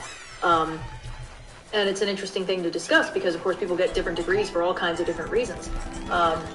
So there are a few answers. The first one is that I was already good at it. I had basically been in an advanced math class since 7th grade, and it had sort of just ticked up through high school. I'd taken a class at the university already when I was in high school, so I was already coming in with a leg up, so I could do it faster, which gave me more time to do other stuff. Because the second reason is that I kind of already knew that what I got my degree in was not going to dictate what I wanted to do. It was going to be ancillary to it, or a backup plan. Because, you know, for the math degree, you could do stuff like accounting and spreadsheet stuff and other things that I thought were really boring. But at the time, because here's the thing, what you said earlier about, don't think that a degree can let you game the job market. That's not what we were told in high school. You know, we were told, if you play your cards right, if you do what you're supposed to, get a good degree in something useful, you will have a job, and then, spouse, 2.5 kids, white picket fence. And when that goalpost got quietly moved out from the millennial generation, and it was treated like it was our fault, suddenly it was like, well, why would you spend all that money on a college degree? There's no point to it, because you're not going to get a job anyway. It's like, well, whose fucking fault is that? Yeah. But a math degree is the one kind of thing that, has sort of jobs just attached to it. It's obviously not guaranteed, but it is a good prerequisite for a few things. Also, if you want to go into academia and stay there, it's one way to do it. I didn't really want to do that, but again, I thought it was a good side option to have. And the thing is, I knew that what I was going to be doing, the stuff that I wanted to be doing, was art and voiceover and music and video stuff. And I didn't really want to spend my college education on something that I could learn on my own time through experience, or other sources. Didn't want to study art, didn't want to study acting, just kind of wanted to do stuff and study the stuff that I had to be taught in a school. So you end up learning a lot of interesting things, pursuing a BS in math, did a lot of fun proofs, got just kind of a feel for logic, in the same way that a classics and philosophy degree, that kind of thing, works well for pre-law because it teaches you how to think. Math teaches you how to do logic and logic your way through proofs, which is extremely useful, and it definitely colors the way I do a lot of my research, and even the way I do a lot of my world building and storytelling in terms of trying to formulate a complete picture from the starting information that you have. So basically, I had the combination of, I'm already good at this, and I've got a head start, which will give me more time to study weird little side things, more free slots my senior year, so I can do, dinosaur science for a quarter. That's got nothing to do with my degree. I had to, email specially, hey, I have none of the prerequisites, but I really wanna. And they were like, yeah, okay, really sure. Like dinosaurs. And, it was a useful tool to have in my repertoire. the skills it taught me were things that already worked well with the way my brain worked and were helpful overall just for everything. Kind of in the same way that, like, I don't know, the way I think about it is similar to, like, how maintaining a certain baseline level of, like physical fitness can be helpful in almost every dimension of things that you need to use your body for. Like, I don't really know if this metaphor makes sense, but like having a form of study that just trains your brain on how to function as a brain is helpful everywhere, you know? I don't necessarily do a lot of math for my scripting, but the patterns of thought that it helped me develop are useful in basically everything I do. And also, when I was on the flight back from Iceland, my brain assigned myself math homework, and I did a little fun casual trigonometry to figure out how fast the sun was effectively moving and why we were essentially flying into the sunset the whole time. And I was curious how fast we had to be going to keep up with the sun and how fast the sun was moving at that latitude. Anyway, the TLDR is because I wanted to and I didn't have a better reason to do anything else, and that's also a perfectly valid reason to pursue a degree. So technically, we are finished, so get your final donations in, friends. Whoops, sorry, I've been talking for 5 minutes straight. No, it's okay. Once we, I don't think I have any other cash to quickly waste. Alright. Right, are we good? No, got, actually, we have 3 more balls to pull. 3 more balls to pull, and then if I can find one coin, then we can pull one more. But otherwise, that's game. Ooh, we got a PSP. A PSP Go. PSP Go. No UMD. GTG. Oh, so, thank you, Gecko with a gun. He's got a gun. Got a gun. The Gecko has a gun. Alright. Wait, hold on. I can find one more coin. We hit 10K. We hit 10K. Because an anonymous donated $300. Oh, thank you, Anonymous. Wow, okay. Hell yeah. Right. It's okay, we can order a pizza. Fantastic. Okay, so we gotta get the epilogue, and we gotta do a movies and TV lightning round. Okay, get your movies and TV in, quick. Alright, Cyan, hop on over to where the epilogue is. I don't know how to get to the basement. Oh, I got it. No, it's okay. Can I actually do it then? Oh, you want to play the epilogue? Yeah. Okay, sure. Okay, 7-minute timer, movies and TV that night. But then how will they know if I got good? It's fine. Well, this is how I get good. We're gonna let Blue play. Yes. Okay, Princess Bride. Yes, I watched it. It's good. Princess Bride is so good. Blue used to make us watch it every year for fencing. Blue, talk about Hawkeye. I liked Hawkeye. The last episode was a little bit weak, but I really liked the characterization and the very, like, solid street-level crime thing that was developing over the course of the season. That's enough lightning. Yeah. How's Moving Castle? I enjoyed it. Glass Onion, really good. Haven't seen it. Princess and the Frog. I enjoyed that, actually. Miraculous Ladybug. I've heard good things. Haven't seen it. I've watched a couple episodes separate from each other. It's taken a really long-ass time to go anywhere. Pride and Prejudice. Elementary, haven't watched it. Pride and Prejudice. Oh, I liked Elementary, actually. I actually liked that a lot. Yeah, it was good. I didn't think I was gonna like it, but I did. Bluey, I'm sorry, we aren't 4, so no. Secret Life of Arietti. I've only heard about it. We already talked about Wednesday. We're not going back. Reboot. I liked. I just started a rewatch. She-Ra? Did anyone say no? Okay. I said She-Ra. Someone say She-Hulk because I watched She-Hulk. I enjoyed it. Kiki's Delivery Service. I love Kiki's Delivery Service. Yeah. Kiki's Delivery Service is great. The Great. I haven't seen it. Gravity Falls. I kind of actually liked Gravity Falls. Well, that's not a hot take. Gravity Falls is excellent. Yeah, but like I haven't seen it like in full. I just watched it. She-Hulk then, someone says. Yeah, I enjoyed it. I thought it was really fun, and I liked the characterization, and I thought they were very clever with a lot of how they structured, especially the finale. That was genius. Gargoyles. I enjoyed Gargoyles. The Legend of Vox Machina. So good. Firefly. I enjoyed it. Yeah, watched it, enjoyed it. I don't think I enjoyed it as much as a lot of people enjoy it. Hard to go back to. SpongeBob SquarePants. I don't think I'd enjoy it on a rewatch. SpongeBob SquarePants. I enjoyed a lot of it. Yeah, SpongeBob was great. Princess Mononoke. I enjoyed it. I don't think you've seen it, or? I saw it, but I forgot it. Okay. Avatar. Enjoyable. Yep. Very enjoyable. Just, it's a pretty niche show, but I like it. Double Pinocchio. Fucking slaps. Everybody should watch it. Fruits Basket. I've seen that, yes.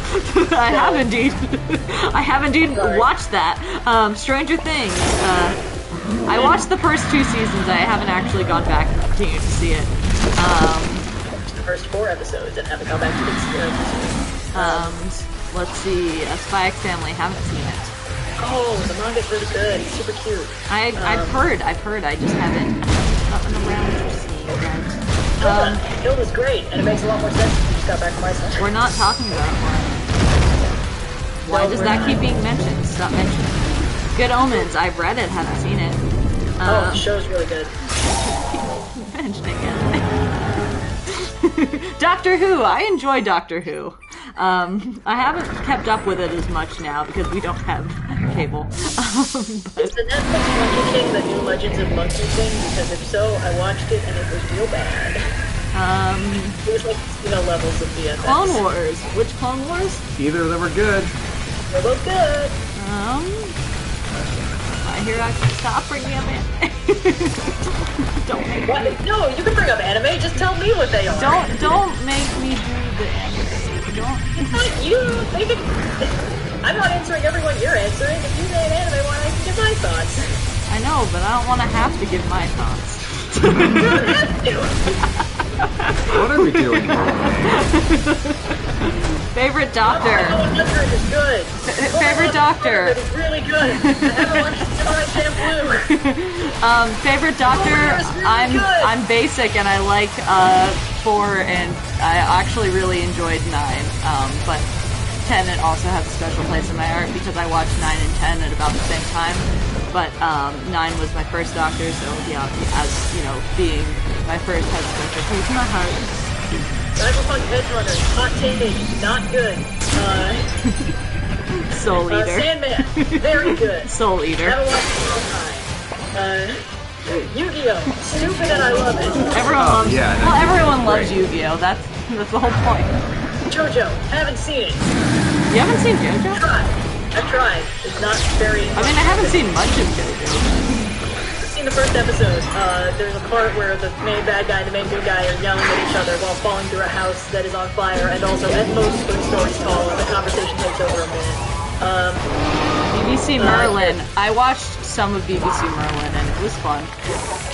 I had a friend who tried to get me into it. She was like, the first season's not good, the second season's bad, the third season's not great, the fourth season's pretty bad, and then the fifth season's bad. I was like, which part of this do you want me to watch? There's fun bits. Trigun. Trigun's, read the manga, don't watch the anime. I haven't seen Over the Garden Wall, but I kind of want to. It's good. You should. It's my Halloween ritual now. HBO Rome? Have you seen that? Way too horny. Frankly, extremely cringe about it too. Beyblade metal fight. I tapped out when they made young Augustus fuck his sister because, like, what the shit? Come on. We've already talked about House of Dragons. Go back and watch the stream. Chat says they can't hear me over the game. It's fine. You're fine. Good. Dora the Explorer. I keep turning the volume of this dumbass game down. It's fine. You're fine. Dora the Explorer is great for children. Caillou sucks. Yes. I watched a bunch of it, and then it kind of became clear that they were never going to let the romantic subplot resolve, so I stopped. Is Hocus Pocus a TV show, or is that a movie? Because I know it's a... Okay, anyway. Didn't they just make a sequel the other day? Anyway, High School Musical slaps, specifically High School Musical 2. Specifically, though, High School Musical 2, but it's singing Bet on It dubbed to Let It Go. Thomas and Friends is cursed. Pokemon, all of them have their good points, but I like Pokemon. Willow. Haven't watched the original movie, although my parents did on a date. We already talked about Del Toro's Pinocchio. Yeah, that's good. Willow TV show, I've only seen 2 episodes of it. It's, yeah. I don't know. I think it might be bad. Alright, that's it. Wait, last one is Classic Teen Titans, because I think we've already discussed that one as well. Fuck yeah, slaps. Anyway, that's it. We're done. That's the lightning round. And that was the epilogue. See, look how good I got, friends. The ringer. I'm totally not lying. Sus. Blue's totally not playing. It's totally fine. You guys totally didn't hear him say, wait, no, I want to play.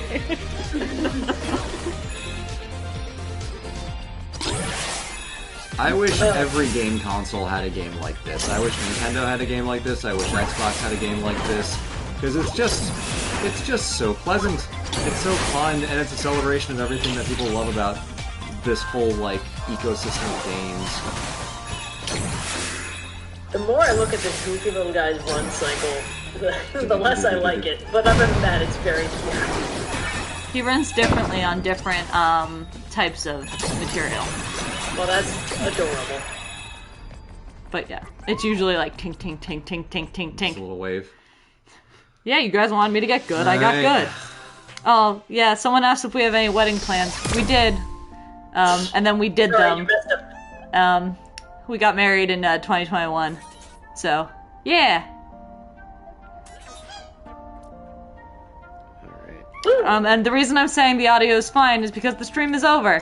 So we're just finishing up here, and then we're going to be done. The audio is fine because we're finishing. So I'm sorry if it's bad, but we're done, my friends. PlayStation 5 stuff. We're picking up the last couple things. On all the anime I watched in the 2000s, but sadly it is not to be.